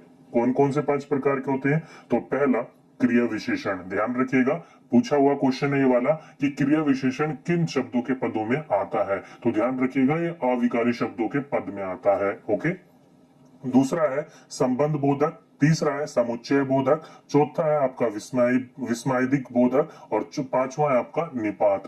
तो ये 5 प्रकार के अव्यय या फिर अविकारी शब्द कहलाते हैं। अब तो आज का पहला टॉपिक है क्रिया विशेषण। देखो क्रिया में आपको करवा चुका था, आप सभी को पता है कार्यों करने वाले को क्या कहा जाता है, उसी को ही जो कार्य करता है ना उसको क्रिया कही जाती है, और जो करता है उसको कर्ता कहा जाता है। ओके, तो ये तो पता है। अब लेकिन ये क्रिया विशेषण क्या होता है, तो देखो जो आज तक हम परिभाषा पढ़ते आ रहे हैं वो ये पढ़ी है हमने कि जो शब्द क्रिया की विशेषता बताता है उसे क्रिया विशेषण कहते हैं। मतलब ध्यान रखिएगा कि जो शब्द क्रिया की विशेषता बताता हो। ओके, पहले हम क्रिया ढूंढते थे लेकिन अब क्रिया की विशेषता ढूंढेंगे। जैसे कि चीता तेज दौड़ता है, अब यहाँ पर क्रिया क्या है, दौड़ना है, चीता जो है वो दौड़ता है, ये तो होगी क्रिया। लेकिन इसकी विशेषता क्या है कि तेज दौड़ता है। ध्यान रखिएगा जो शब्द क्रिया की विशेषता बताता है वो क्रिया विशेषण होता है। ओके, तो तेज क्या हो गया, यहाँ पर क्रिया विशेषण हो गया। या फिर वह प्रतिदिन व्यायाम करता है। तो वह कौन हो सकता है? तो कोई भी व्यक्ति हो सकता है। और क्या करता है वो व्यायाम करता है। अब व्यायाम तो उसकी क्रिया होगी, लेकिन कब करता है? तो उसकी विशेषता है प्रतिदिन, यानी कि रोज करता है। तो ये होगी उसकी विशेषता। तो जो शब्द जिसकी विशेषता बताता हो उसी को क्या कहा जाता है? क्रिया विशेषण कहा जाता है। अब जैसे कि आव्य शब्द के यानी कि अविकारी शब्द के भेद होते हैं, वैसे ही क्रिया विशेषण के 4 भेद होते हैं। कौन कौन से? पहला रीतिवाचक क्रिया विशेषण, दूसरा स्थानवाचक क्रिया विशेषण, तीसरा कालवाचक क्रिया विशेषण और चौथा परिमाणवाचक क्रिया विशेषण। इन चारों के चारों विशेषण के बारे में बात करेंगे।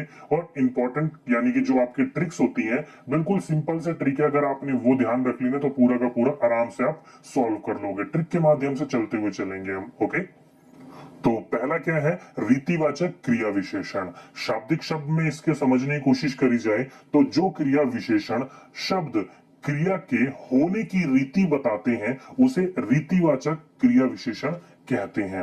अब ध्यान रखिएगा, शाब्दिक शब्द में बोल रखा है कि जो उनसे क्रिया विशेषण शब्द क्रिया के होने की रीति बताते हैं, मतलब होने की रीति बता रहे कि हो रहा है वो कार्य, तो वो क्या कहलाता है? आपका रीतिवाचक क्रिया विशेषण कहलाता है। ये तो हो गया आपका शाब्दिक अर्थ। अब ट्रिक क्या है? तो जोन सा भी आपको वो दे रखा हो आपका वाक्य, उस वाक्य में आप क्वेश्चन पुट करोगे कैसे करके। अगर कैसे करके क्वेश्चन पुट करने पर आपका आंसर मिल जाता है तो वो क्या कहलाएगा? आपका रीतिवाचक क्रिया विशेषण। जैसे कि एग्जाम्पल के रूप में, पहला, गरिमा चुपचाप चली गई।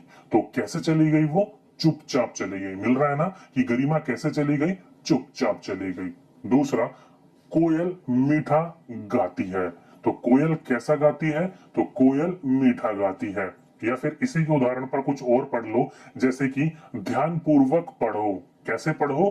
ध्यान पूर्वक। या फिर और ले लो, जैसे कि जोर से मत चिल्लाओ। तो कैसे मत चिल्लाओ? जोर से मत चिल्लाओ। तो जब भी आपका कैसे करने पर कोई भी आपका जवाब मिल रहा हो तो क्या कहलाता है? आपका वो रीतिवाचक क्रिया विशेषण कहलाता है। ओके, तो ध्यान रखिएगा, कुछ शब्द होते हैं इनमें, जैसे कि धीरे धीरे, जल्दी जल्दी, सावधानी पूर्वक, लापरवाही, झटा, झटपट, चुपचाप, मीठा, ये सारी की सारी जोन से भी आपके शब्द होंगे जहां पर कैसे करने पर आपका उत्तर मिल जाए तो वो रीतिवाचक क्रिया विशेषण कहलाएगा। ओके, सिंपल से ट्रिक है, आपको बस इतना ही ध्यान रखना है। नेक्स्ट है आपका स्थानवाचक क्रिया विशेषण। शाब्दिक शब्द में बात करी जाए तो जो क्रिया विशेषण शब्द क्रिया के होने के स्थान के बारे में जानकारी देते हैं उन्हें स्थानवाचक क्रिया विशेषण कहते हैं। मतलब जो भी आपकी क्रिया हो रही है उसके स्थान के बारे में जानकारी दे उसी को स्थानवाचक क्रिया विशेषण कहेंगे। अब यहाँ पर क्वेश्चन किस प्रकार से पुटअप करना है, तो ध्यान रखिएगा, इसकी ट्रिक है कि जोन सा भी आपका वाक्य दे रखा हो वहां पर आपको कहां करके क्वेश्चन पूछना है। ओके, तो कहां करके आप क्वेश्चन पूछोगे और आंसर मिल जाए, क्वेश्चन फिट बैठ जाए, तो क्या कहलाएगा? वो आपका स्थानवाचक क्रिया विशेषण कहलाएगा। जैसे कि बाहर जाओ, कई बार टीचर हड़का देती है, आप गलत काम करते हो तो टीचर आपको सजा देती है, बाहर जाओ। तो कहां जाओ? बाहर, जवाब मिल रहा है। दूसरा, सामने देखकर चला करो।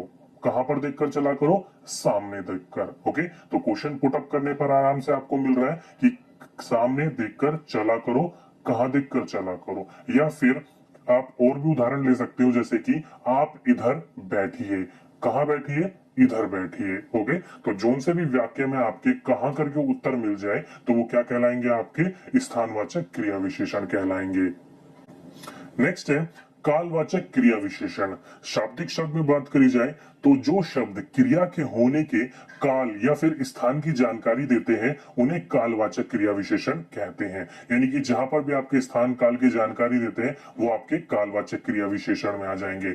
अब यहाँ पर क्वेश्चन कैसे पुटअप करना है, तो ट्रिक है आपकी कि जब भी आप वाक्य में कब करके क्वेश्चन पुटअप करोगे और वो आपको जानकारी वहां से मिल जाए, उस क्वेश्चन का आंसर मिल जाए, तो वो क्या कहलाएगा? आपका कालवाचक क्रिया विशेषण कहलाएगा। जैसे कि पहला एग्जाम्पल कि परसों मेरा जन्मदिन है। तो कब है उसका जन्मदिन? तो परसों है। या फिर अभी पिताजी बाजार गए। तो कब गए पिताजी बाजार? अभी गए हैं। ओके, तो जिस वाक्य में आपका कब करके आंसर मिले या फिर हमें सदा सच्चाई का साथ देना चाहिए, तो ध्यान रखिएगा यहां पर क्या है उत्तर देने का कि हमें सदा सच्चाई का साथ देना चाहिए। तो कब सच्चाई का साथ देना चाहिए? हमें सदा सच्चाई का साथ देना चाहिए। तो जब भी आपका कब का आंसर देने को मिले तो वो कालवाचक क्रिया विशेषण कहलाएगा। ओके, नेक्स्ट और लास्ट है हमारा परिमाणवाचक क्रिया विशेषण। शाब्दिक शब्द की बात करी जाए तो जो शब्द क्रिया की मात्रा की जानकारी देते हैं उन्हें परिमाणवाचक क्रिया विशेषण कहते हैं। परिमाण का तो मतलब यही होता है जो परिमाण के बारे में यानी कि जो पूरी की पूरी जानकारी दे। तो परिमाणवाचक क्रिया विशेषण आपके वो कहलाएंगे जो कि आपके परिमाण के बारे में जानकारी दे। जो कि अब इसका ट्रिक क्या है? तो ट्रिक इसकी सिंपल है कि जब भी आप क्वेश्चन में कितना करके पूछोगे क्वेश्चन तो वो आपका आंसर दे दे तो क्या कहलाएगा? आपका परिमाणवाचक क्रिया विशेषण कहलाएगा। जैसे कि कम बोलो तो कितना बोलो? कम बोलो। या फिर थोड़ा खा लो तो कितना खा लो?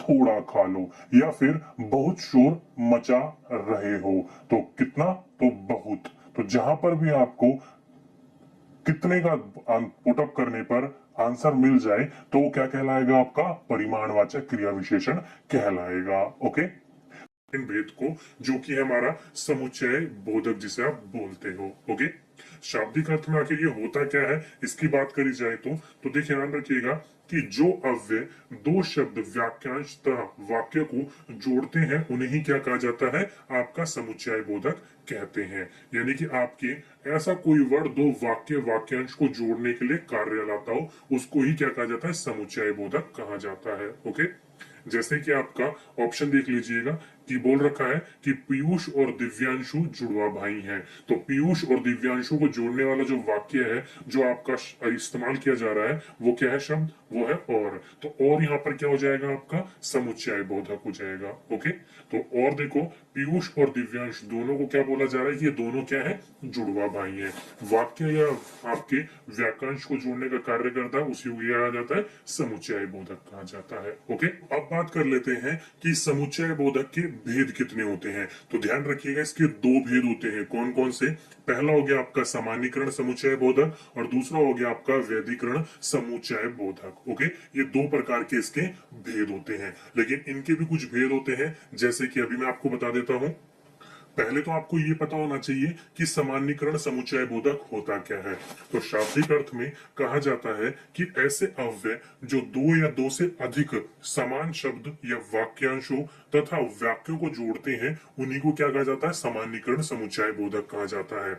फॉर एग्जाम्पल के रूप में जैसे कि मेरे पिताजी हिंदी, अंग्रेजी, तमिल और रूसी बोलना जानते हो। तो देखो यहाँ से दो से अधिक समान शब्दों की बात करी जा रही है, वाक्यांश होंगे या वाक्य होंगे। तो देखो यहाँ पर जो उसके पिताजी हैं वो हिंदी, अंग्रेजी, तमिल और रूसी चार की चार भाषा जानते हैं। तो यहाँ चार चीज को जोड़ने का कार्य कर रही है वो। तो वो क्या कहलाता है? आपका वो सामान्यीकरण समुच्चय बोधक कहलाता है।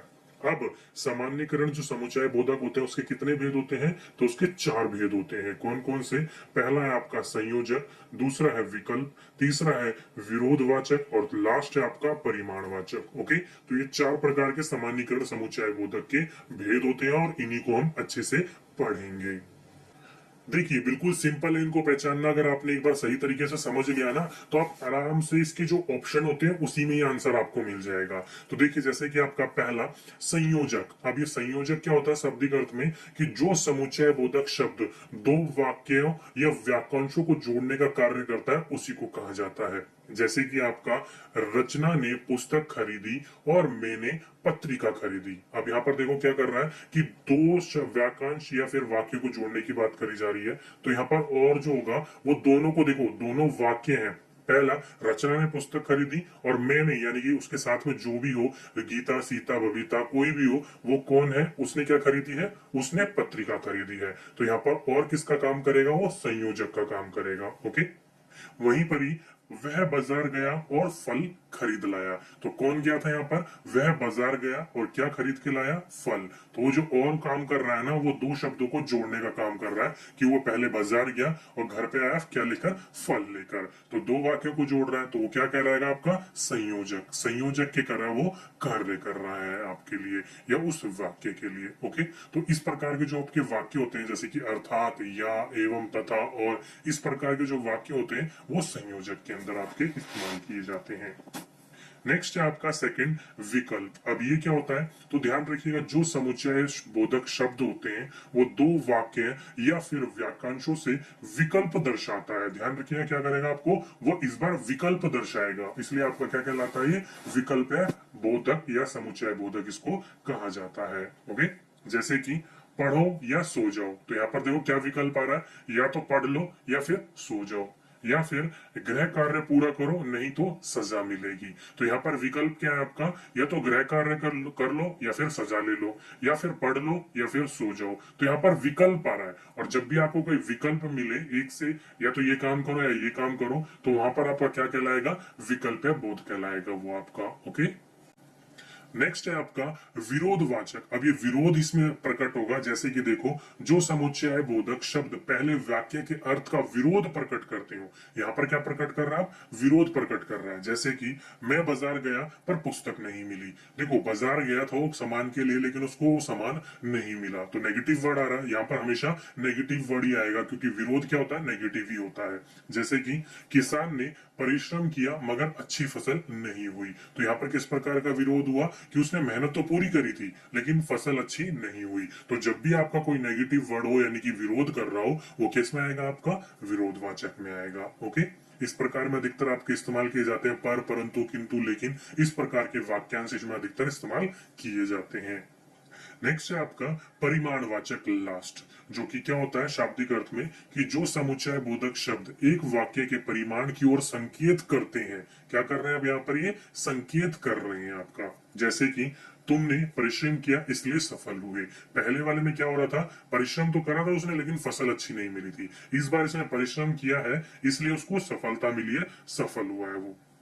या फिर जल्दी चलो ताकि समय पर घर पहुंच सके। तो यहाँ पर क्या हो रहा है, जल्दी चलो ताकि समय पर हम घर पहुंच सके। तो यहाँ पर अधिकतर जो वाक्य इस्तेमाल किए जाते हैं, आपके शब्द इस्तेमाल कर दिए जाते हैं, वो इसलिए, ताकि, अन्यथा, नहीं तो, इस प्रकार के वाक्य आपके यहाँ पर इस्तेमाल किए जाते हैं ज्यादातर। ओके, तो ध्यान रखिएगा, बिल्कुल बिल्कुल सिंपल सिंपल से है। आपके जहां ऑप्शन होंगे ना, ऑप्शन के अनुसार ही देख सकते हो आप।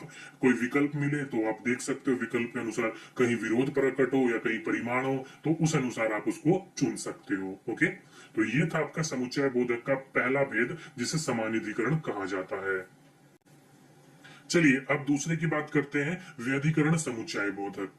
शाब्दिक अर्थ की बात करी जाए तो जो अव्यय शब्द एक या एक से अधिक आश्रित उपवाक्यों को प्रधान वाक्य से जोड़ते हैं, उन्हें व्यधिकरण समुच्चय बोधक कहते हैं। अब यहाँ पर क्या करा जा रहा है, वो जोड़ने की बात करी जा रही है। जैसे कि मैं घर से निकली ही थी कि वर्षा होने लगी। तो यहाँ पर की क्या कर रहा है, वो दो शब्दों के आपस में जोड़ने की बात करी जा रही है। वो घर से निकली ही थी, वर्षा होने लगी। या फिर इसी अनुसार आप बोल सकते हो, अगर तुम मुझसे कहते तो मैं अवश्य चलता। तो यहाँ पर क्या होगा, तो अगर तुम मुझसे कहते तो मैं अवश्य चलता। तो वो तो क्या काम कर रहा है, आपका व्याधिकरण, यानी कि आपका एक वाक्य जो होगा, एक या एक से अधिक जो आपका आश्रित वाक्य होता है, उसको प्रधान वाक्य से जोड़ने के लिए वो कार्य करता है आपका। ओके, वहीं पर ही आपसे पूछा जाए कि इसके कितने भेद होते हैं, तो इसके 4 भेद होते हैं। कौन कौन से, पहला कारणवाचक, दूसरा संकेतवाचक, तीसरा स्वरूपवाचक और लास्ट का आपका उद्देश्यवाचक। ये 4 प्रकार के भी इसके भेद होते हैं। तो दोनों का भेद तो बिल्कुल सेम है, सिंपल तरीके से आपको याद रह जाएगा। पहला कारणवाचक। अब यहाँ पर देखो, कारण की प्रवृत्ति देखने को मिलेगी, जैसे कि शाब्दिक अर्थ में जिस समुच्चय बोधक शब्द द्वारा वाक्य में कार्य के कारण का बोध हो, उसी को कहा जाता है कारणवाचक। जैसे कि आपका, वह बीमार है इसलिए विद्यालय नहीं आया। तो वो विद्यालय क्यों नहीं आया, उसके पीछे कारण क्या है, उसकी बीमारी है। या फिर तुमने पहली बार झूठ बोला है अतः तुम्हें माफ करता हूं। तो यहाँ पर झूठ बोला उसने, उसको माफ करने के पीछे कारण क्या है, उसने पहली बार झूठ बोला है इसलिए उसको माफ किया जा रहा है। तो जब भी आपका वाक्य में कारण देखने को मिले तो क्या कहलाएगा, आपका कारणवाचक कहलाएगा। दूसरा है आपका संकेतवाचक, शाब्दिक अर्थ में कि जो समुच्चय बोधक शब्द किसी संकेत या अर्थ की ओर संकेत करता है उसको कहा जाता है। अब यहाँ पर संकेत किस प्रकार से होगा, जैसे कि देखो, यदि कल छुट्टी हुई तो हम सर्कस देखने चलेंगे, तो यहाँ पर संकेत किस ओर कर रहा है वो, कि कल छुट्टी हुई तब हम जाएंगे सर्कस देखने के लिए। संकेत किस चीज का हो रहा है हमारा, छुट्टी हुई तो सर्कस। ओके, वहीं पर ही यद्यपि वह बीमार है तथापि वह उसे बाहर जाना पड़ा, मतलब अभी वो बीमार है तभी उसको, फिर भी उसको कहा जाना पड़ रहा है, बाहर जाना पड़ रहा है। किस लिए, या तो काम से जाना पड़ रहा होगा, मजबूरी होगी, नहीं तो दवाई लेने जा रहा हो, तो उसके पीछे संकेत क्या है, उसकी बीमारी है, उसको बाहर जाना अनिवार्य होगा। ओके, तो संकेत जहां मिले वो क्या कहलाएगा, आपका संकेतवाचक। थर्ड है इसका स्वरूप वाचक। अब ये क्या होता है, तो जिस समुच्चय बोधक का प्रयोग पहले प्रयुक्त शब्द का वाक्यांश का अर्थ स्पष्ट करने के लिए किया जाए उसको क्या कहा जाता है, स्वरूप वाचक कहा जाता है। ऐसे समझ में नहीं आएगा, एग्जाम्पल देखते हैं, जैसे कि पूजा ऐसे मुस्कुरा रही है मानो सब कुछ जानती है। जैसे कि हम देखते हैं ना कि हम बीच में कोई बात छुपाने लग जाते हैं और बात छुपा के हम पीछे से एक व्यक्ति ऐसी हरकतें करता है जैसे कि उसे सब कुछ पता है, तो यहाँ इशारा क्या हो रहा है कि पूजा तो ऐसे मुस्कुरा रही है मानो कि सब कुछ जानती है। तो वहां स्वरूप किस तरह का उसका, मुस्कुराने का, कि मानो वो सब चीज जानती है। या फिर सार्थक हंस रहा है अर्थात वह पार्टी में आएगा, तो यहाँ पर किस प्रकार का हो रहा है, देखो वो हंस रही है मतलब वो इशारे हो रहा है, तो सार्थक जो है वो हंस रहा है मतलब इशारा कर रहा है। जैसे कि हम कई बार किसी से पूछते रहते हैं ना कि भाई आएगा कि नहीं आएगा, तो जवाब ना देकर मुस्कुराता रहता है, तो उसका इशारा किस तरफ है कि हाँ वो आएगा, बस बता नहीं रहा, परेशान कर रहा है। तो जहां पर भी आपको इशारा मिले वो क्या कहलाएगा, आपका स्वरूप वाचक कहलाएगा आपका। ओके, नेक्स्ट और लास्ट है आपका उद्देश्यवाचक। शाब्दिक अर्थ की बात करी जाए तो जिस समुच्चय बोधक द्वारा किसी कार्य को करने के उद्देश्य का बोध हो, क्या बोला यहाँ पर, किसी का समुच्चय बोधक को करने का उद्देश्य का बोध हो उसको कहा जाता है। अब यहाँ उद्देश्य देखो, वाक्य जो होगा उसमें किसी न किसी प्रकार का कोई उद्देश्य होगा, जैसे कि बच्चों पहले शांत हो जाओ ताकि मेरी बात सुन सके। तो ध्यान रखिएगा, टीचर आपको पढ़ा रहा है, कोई इंफॉर्मेशन देना है, कुछ भी देने आया, वहां बच्चे शोर कर रहे हैं, तो बच्चे जो टीचर जो बताना चाह रहा है वो बच्चे सुन नहीं पाएंगे। तो वहां उद्देश्य क्या है, उस टीचर जो बताना चाह रहा है उसकी बातों को बच्चों तक पहुंचाना, उद्देश्य उसके पीछे।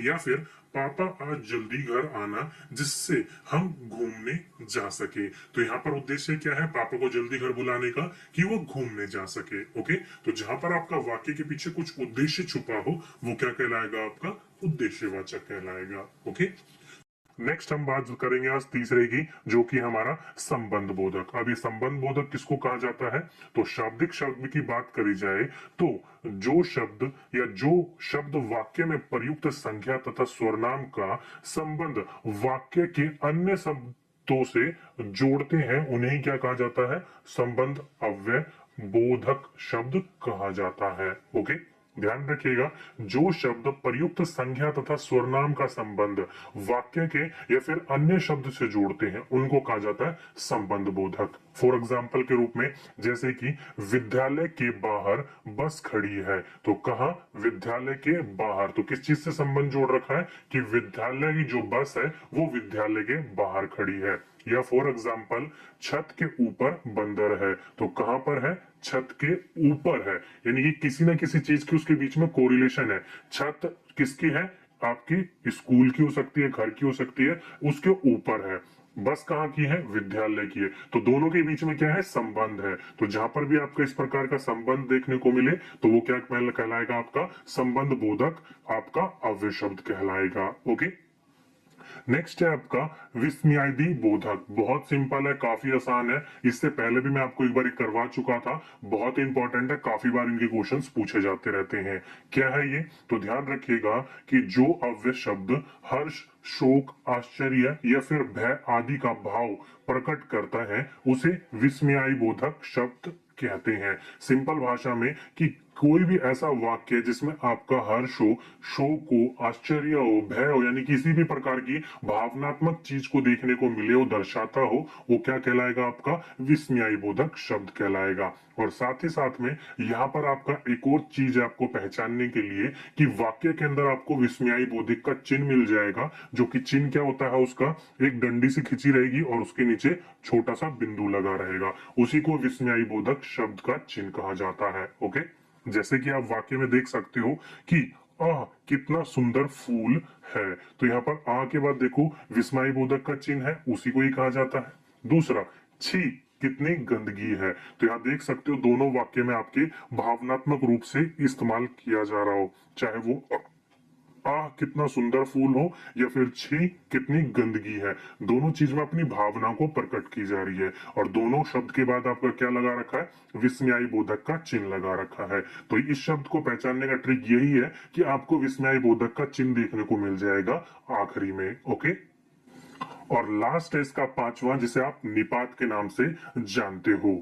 अगर शाब्दिक शब्द की बात करी जाए तो जो अव्यय किसी शब्द को बल प्रदान करने के लिए प्रयुक्त किया जाता है उन्हें क्या कहा जाता है? निपात कहते हैं। यानी कि कोई भी शब्द ऐसा है जो पूरे वाक्य को क्या दे दे? रफ्तार दे दे या फिर बल प्रदान कर दे, उसे क्या कहेंगे? हम आपको निपात कहेंगे। फॉर एग्जाम्पल के रूप में जैसे कि देख सकते हो, मुझे ही राम ने समाचार दिया, तो मुझे ही क्या है? आपका ही वो निपात वर्ड है कि मुझे ही राम ने ये समाचार दिया है। ओके, पहले अगर नॉर्मल वे में कहा जाता कि मुझे समाचार मिला है, लेकिन ये पता नहीं लग रहा कहां से मिला, लेकिन मुझे ही यानी कि मेरे अलावा किसी को और को नहीं, मुझे ही राम ने ये समाचार दिया है। ओके, तो जो प्रकार के इस प्रकार के शब्द यानी कि ही लगाकर आपके वाक्य को रफ्तार देने के लिए, बल प्रदान करने के लिए इस्तेमाल किया जाता है, उसको निपात कहा जाता है। ओके, तो आज का आप अपना टॉपिक लिख सकते हो। क्या आज का हमारा टॉपिक? वो है हमारा संधि। अब देखो, आज तक हमने जो बचपन में पढ़ते हुए आ रहे हैं,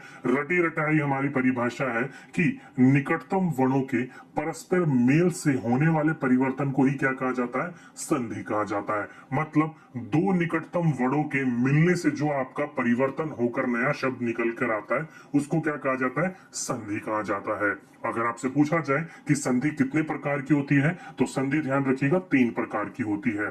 कौन कौन सी? आपके सामने है, स्वर संधि, व्यंजन संधि और विसर्ग संधि। इन तीनों में से जो सबसे इजी और सबसे आसान तरीके से पहचानी जा सकती है वो है आपकी विसर्ग संधि। आप सभी को पता है वर्डों के एंड में 2 विसर्ग लगे रहते हैं, यानी कि 2 बिंदु लगे रहते हैं ऊपर नीचे, उसी को क्या कहा जाता है? विसर्ग कहा जाता है। ओके, तो वो सिंपली देखने से पता लग जाता है कि इसमें विसर्ग संधि का उपयोग हुआ है। जहां पर आपका टिपिकल बन जाता है वो आपका स्वर संधि और व्यंजन संधि में हो जाता है। जहां से अधिकतर आपके क्वेश्चन जो देखने को मिलते हैं वो स्वर संधि से देखने को मिलते हैं। सही सुन रहे हैं आप? स्वर संधि से आपके ज्यादातर क्वेश्चन पूछे जाते हैं। ओके, अब ये स्वर संधि क्या होता है, तो मैं आपको इसमें 2 टॉपिक ये जो आपका क्लियर कराऊंगा वो 2 वीडियो में करवाऊंगा। एक में बात करेंगे हम स्वर संधि के बारे में और दूसरे में बात करेंगे व्यंजन और विसर्ग संधि के बारे में। ओके, आज हम बात करने होंगे स्वर संधि के बारे में। अभी स्वर संधि होता क्या है, तो देखो आज तक हम जो परिभाषा पढ़ते आ रहे हैं वो यही पढ़ते आ रहे हैं कि 2 स्वरों के मेल से जो परिवर्तन होता है ना, उसी को ही हम स्वर संधि कहते हैं। फॉर एग्जाम्पल के रूप में आपने कई बार बचपन में पढ़ा है कि विद्य जमा आर्थी, उसका क्या हो जाता है? विद्यार्थी। या फिर सूर्य जमा उदय, सूर्योदय। इस प्रकार से जब आपके मिलते हैं स्वर, स्वर के मिलने से जो परिवर्तन होता है उसको क्या कहा जाता है? स्वर संधि कहा जाता है। ओके, अगर आपसे पूछा जाए क्वेश्चन कि स्वर संधि कितने प्रकार के होते हैं, तो ध्यान रखिएगा स्वर संधि 5 प्रकार के होते हैं। इंपॉर्टेंट क्वेश्चन है कि संधि कितने प्रकार के होते हैं, तो 3 प्रकार के, स्वर संधि, व्यंजन संधि और विसर्ग संधि।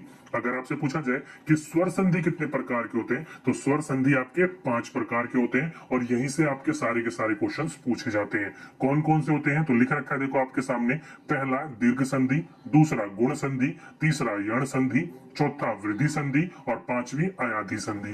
इन पांचों के पांचों संधि के बारे में पढ़ेंगे और वो भी ट्रिक के साथ। ध्यान रखिएगा, एक एक करके बताऊंगा आपको और नॉर्मल वे में यानी कि जो आपकी बेसिक नॉर्म एजुकेशन होती है उससे भी पढ़ाऊंगा और ट्रिक के भी माध्यम से पढ़ाऊंगा ताकि दोनों नॉलेज आपको मिल सके।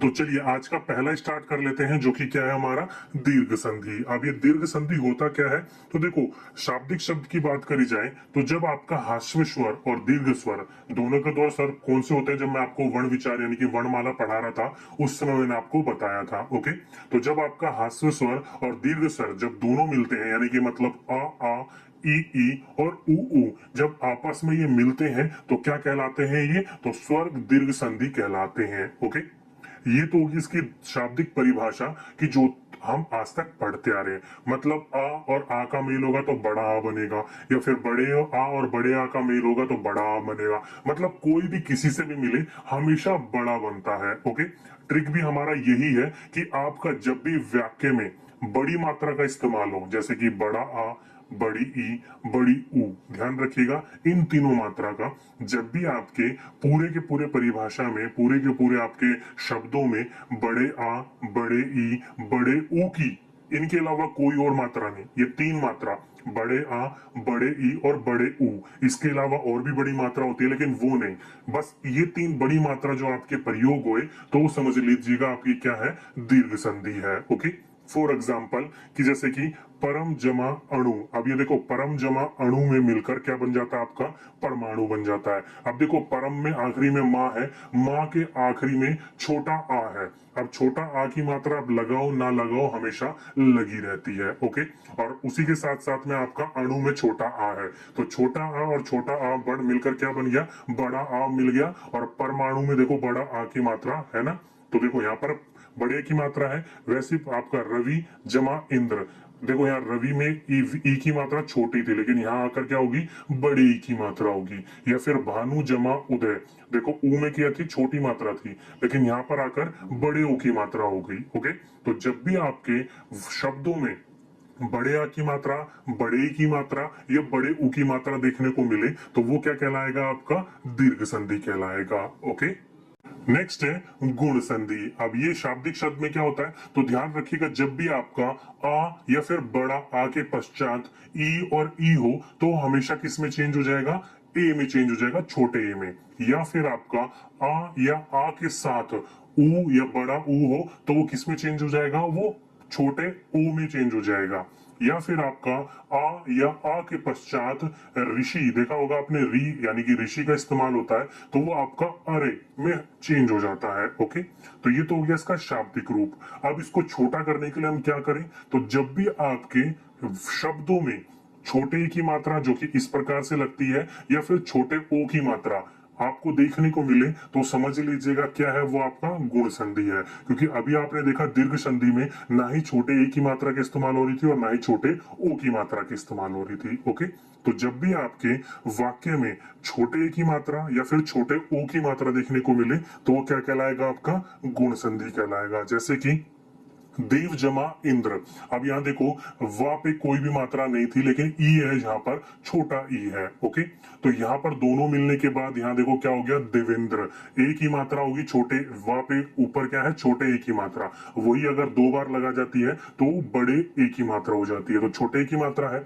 वहीं पर ही महाजमा इंद्र, तो क्या हो गया आपका, छोटे ए की मात्रा आ गई हा के ऊपर तो महेंद्र। या फिर सूर्य जमा उदय, तो यहाँ पर देखो क्या कहलाएगा, आपका सूर्य उदय। यहाँ पर देखो यहाँ पर क्या हो गया आपका, वो आपका बड़े ओ की मात्रा के साथ नहीं है, छोटे ओ की मात्रा के साथ है। ध्यान रखिएगा वो जो आपको दिख रहा है वो आपका वो उस पर मात्रा लगा रखी है, वो जो कि या पर होता है। ओके, ध्यान रखिएगा उसको, वो रा कहलाता है। तो यहाँ पर वो आपका क्या है, ये छोटे ओ की मात्रा है या के साथ में। ओके, तो जब भी आपके वाक्य शब्द में छोटे ए की मात्रा या छोटे ओ की मात्रा देखने को मिले तो वो क्या कहलाएगा, आपका गुण संधि कहलाएगा। ओके, थर्ड है आपका वृद्धि संधि। अब ये वृद्धि संधि क्या होती है, तो ध्यान रखिएगा जब भी आपका छोटा आ और बड़ा आ के साथ में ए या ए बड़ा ए मिल जाता है तो हमेशा क्या बनेगा, वो बड़ा ए बनेगा। या फिर छोटा आ और बड़े आ के साथ जब भी आपका छोटा ओ और बड़ा ओ मिल जाएगा तो वो हमेशा बड़ा ओ बनेगा। ओके, तो यहाँ से आपकी ट्रिक क्या बनी? तो ट्रिक यही बनी आपकी, जब भी आपके किसी शब्द में बड़े ए की मात्रा या फिर बड़े ओ की मात्रा देखने को मिले तो वो क्या कहलाएगा? आपका वृद्धि संधि। इससे पहले क्या देखने को मिल रही थी आपको? छोटे ए या छोटे ओ की मात्रा मिल रही थी। यहाँ पर आपके बड़े ए और बड़े ओ की मात्रा देखने को मिल रही है। हर कोई अलग अलग है, देख के आप पहचान जाओगे। अब चलिए कुछ एग्जाम्पल देखते हैं। जैसे कि देखो, देखा होगा आपने सदा जमा एव, यहाँ पर देखो सदैव हो गया, दा के ऊपर डबल मात्रा लग गई, मतलब बड़े ए की मात्रा लग गई। या फिर आपका यहाँ पर एट हो गया, यहाँ पर मिसप्रिंट हो गया, एक जमा एक होता है जो कि आपका एकाएक कहलाता है। का के ऊपर देखो बड़े की मात्रा लग गई। या फिर आपका वन जमा औषध, वनौषध हो गया, मतलब ना के ऊपर देखो बड़े ओ की मात्रा लग गई। ओके, तो जब भी आपका शब्द के अंदर आपका बड़े ए की मात्रा या फिर बड़े ओ की मात्रा देखने को मिले तो वो क्या कहलाएगा? वृद्धि संधि कहलाएगा। ओके, तो यहां से बिल्कुल सिंपल तरीके से आप आराम से किसी भी वाक्य को पहचान सकते हो। नेक्स्ट है आपका यण संधि। यण संधि में क्या होता है? तो छोटा ई और बड़े ई के पश्चात जब भी आपका विजिती स्वर होगा वो हमेशा किस में चेंज हो जाएगा? या में चेंज हो जाएगा। या फिर छोटा ऊ और बड़े ऊ के पश्चात जब भी आपका कोई अन्य स्वर आएगा वो किस में चेंज हो जाएगा? आपका वा में चेंज हो जाएगा। या फिर आपका ऋषि, देखा होगा आपने रे के बाद कभी भी आपका कोई अन्य स्वर आता है तो वो आधा रा में चेंज हो जाता है। ओके, तो ये तो पूरा का पूरा आपका शाब्दिक शब्द हो गया। ट्रिक के माध्यम से एक छोटी सी लाइन आपको याद रखनी है, या, वा और रा, ये तीन शब्द याद रखने हैं, आराम से याद हो जाएंगे। या, वा और रा, ये वाक्य के आगे हमेशा आपको एक आधा शब्द मिलेगा। ओके, या, वा और रा, ध्यान रखिएगा इन वाक्यों के आगे या ये वाक्य जो होंगे वो आपको हमेशा कहीं ना कहीं आधे मिलेंगे। जैसे कि आपने देखा होगा अति जमा अधिक, अब यहाँ पर देखो अति जमा अधिक मिलकर बन जाता अत्यधिक। तो या के आगे देखो आधा ता मिल रहा है, या के आगे, तो मैंने आपको बताया या, वा और रा के आगे पहले आपका एक आधा शब्द देखने को मिलेगा। या फिर वी जमा आपाक, तो ये क्या कहलाएगा? आपका व्यापक। तो देखो वा मैंने बताया था वा भी आधा है और या के आगे आधा वा, आधा शब्द इस्तेमाल किया जा रहा है तो व्यापक। या फिर आपका सु जमा अच्छ, तो क्या हो गया? आपका स्वच्छ हो गया। या फिर स्व जमा आगत, स्वागत भी हो जाता है। तो यहाँ पर क्या होगा?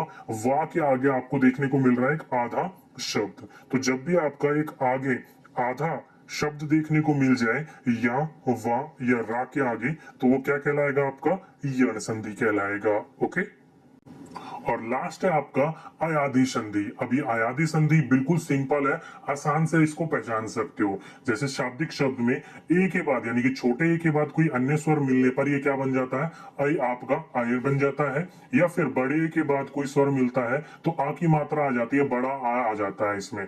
या फिर ओ के बाद आपका आवे बन जाता है, या बड़े ओ के मिलने के बाद कोई स्वर मिलता है तो बड़ा आ वही आपका परिवर्तित हो जाता है ये। ओके, तो ये तो था आपका शाब्दिक शब्द। ट्रिक के माध्यम से कैसे जाने? तो दो बात आपको यहाँ ध्यान रखनी होगी। यहाँ पर पहली बात तो ये ध्यान रखनी है कि इन शब्दों में कभी भी छोटे ए की मात्रा, बड़े ए की मात्रा, छोटे ओ की मात्रा और बड़े ओ की मात्रा का इस्तेमाल नहीं होता है। कभी भी आपका इन मात्रा का इस्तेमाल आपको देखने को नहीं मिलेगा। और साथ ही साथ में ये जो वाक्य होते हैं, ये जो शब्द होते हैं आपके, वो अधिकतम 3 अक्षर के होते हैं। 3 अक्षर से आपको ज्यादा देखने को नहीं मिलते हैं। जैसे कि एग्जाम्पल के रूप में देखो, न जमा अन, नयन हो गया, 3 शब्द है यहाँ पर। या फिर गो जमा अक, क्या हो गया? आपका गायक, 3 है आपके। या फिर पो जमा अन, पवन हो गया, 3 शब्द है यहाँ पर। तो देख सकते हो हमेशा आपको ये 3 शब्दों के अंदर देखने को मिलेगा, चाहे वो नयन हो, गायक हो, पवन हो, या इसी प्रकार के कुछ और भी एग्जाम्पल आप लगाकर देख लीजिएगा किसी भी प्रकार का, वो हमेशा आपका 3 में ही बनेगा। चाहे भो जमा अन हो भवन होगा, या फिर हो जमा अन हो हवन होगा।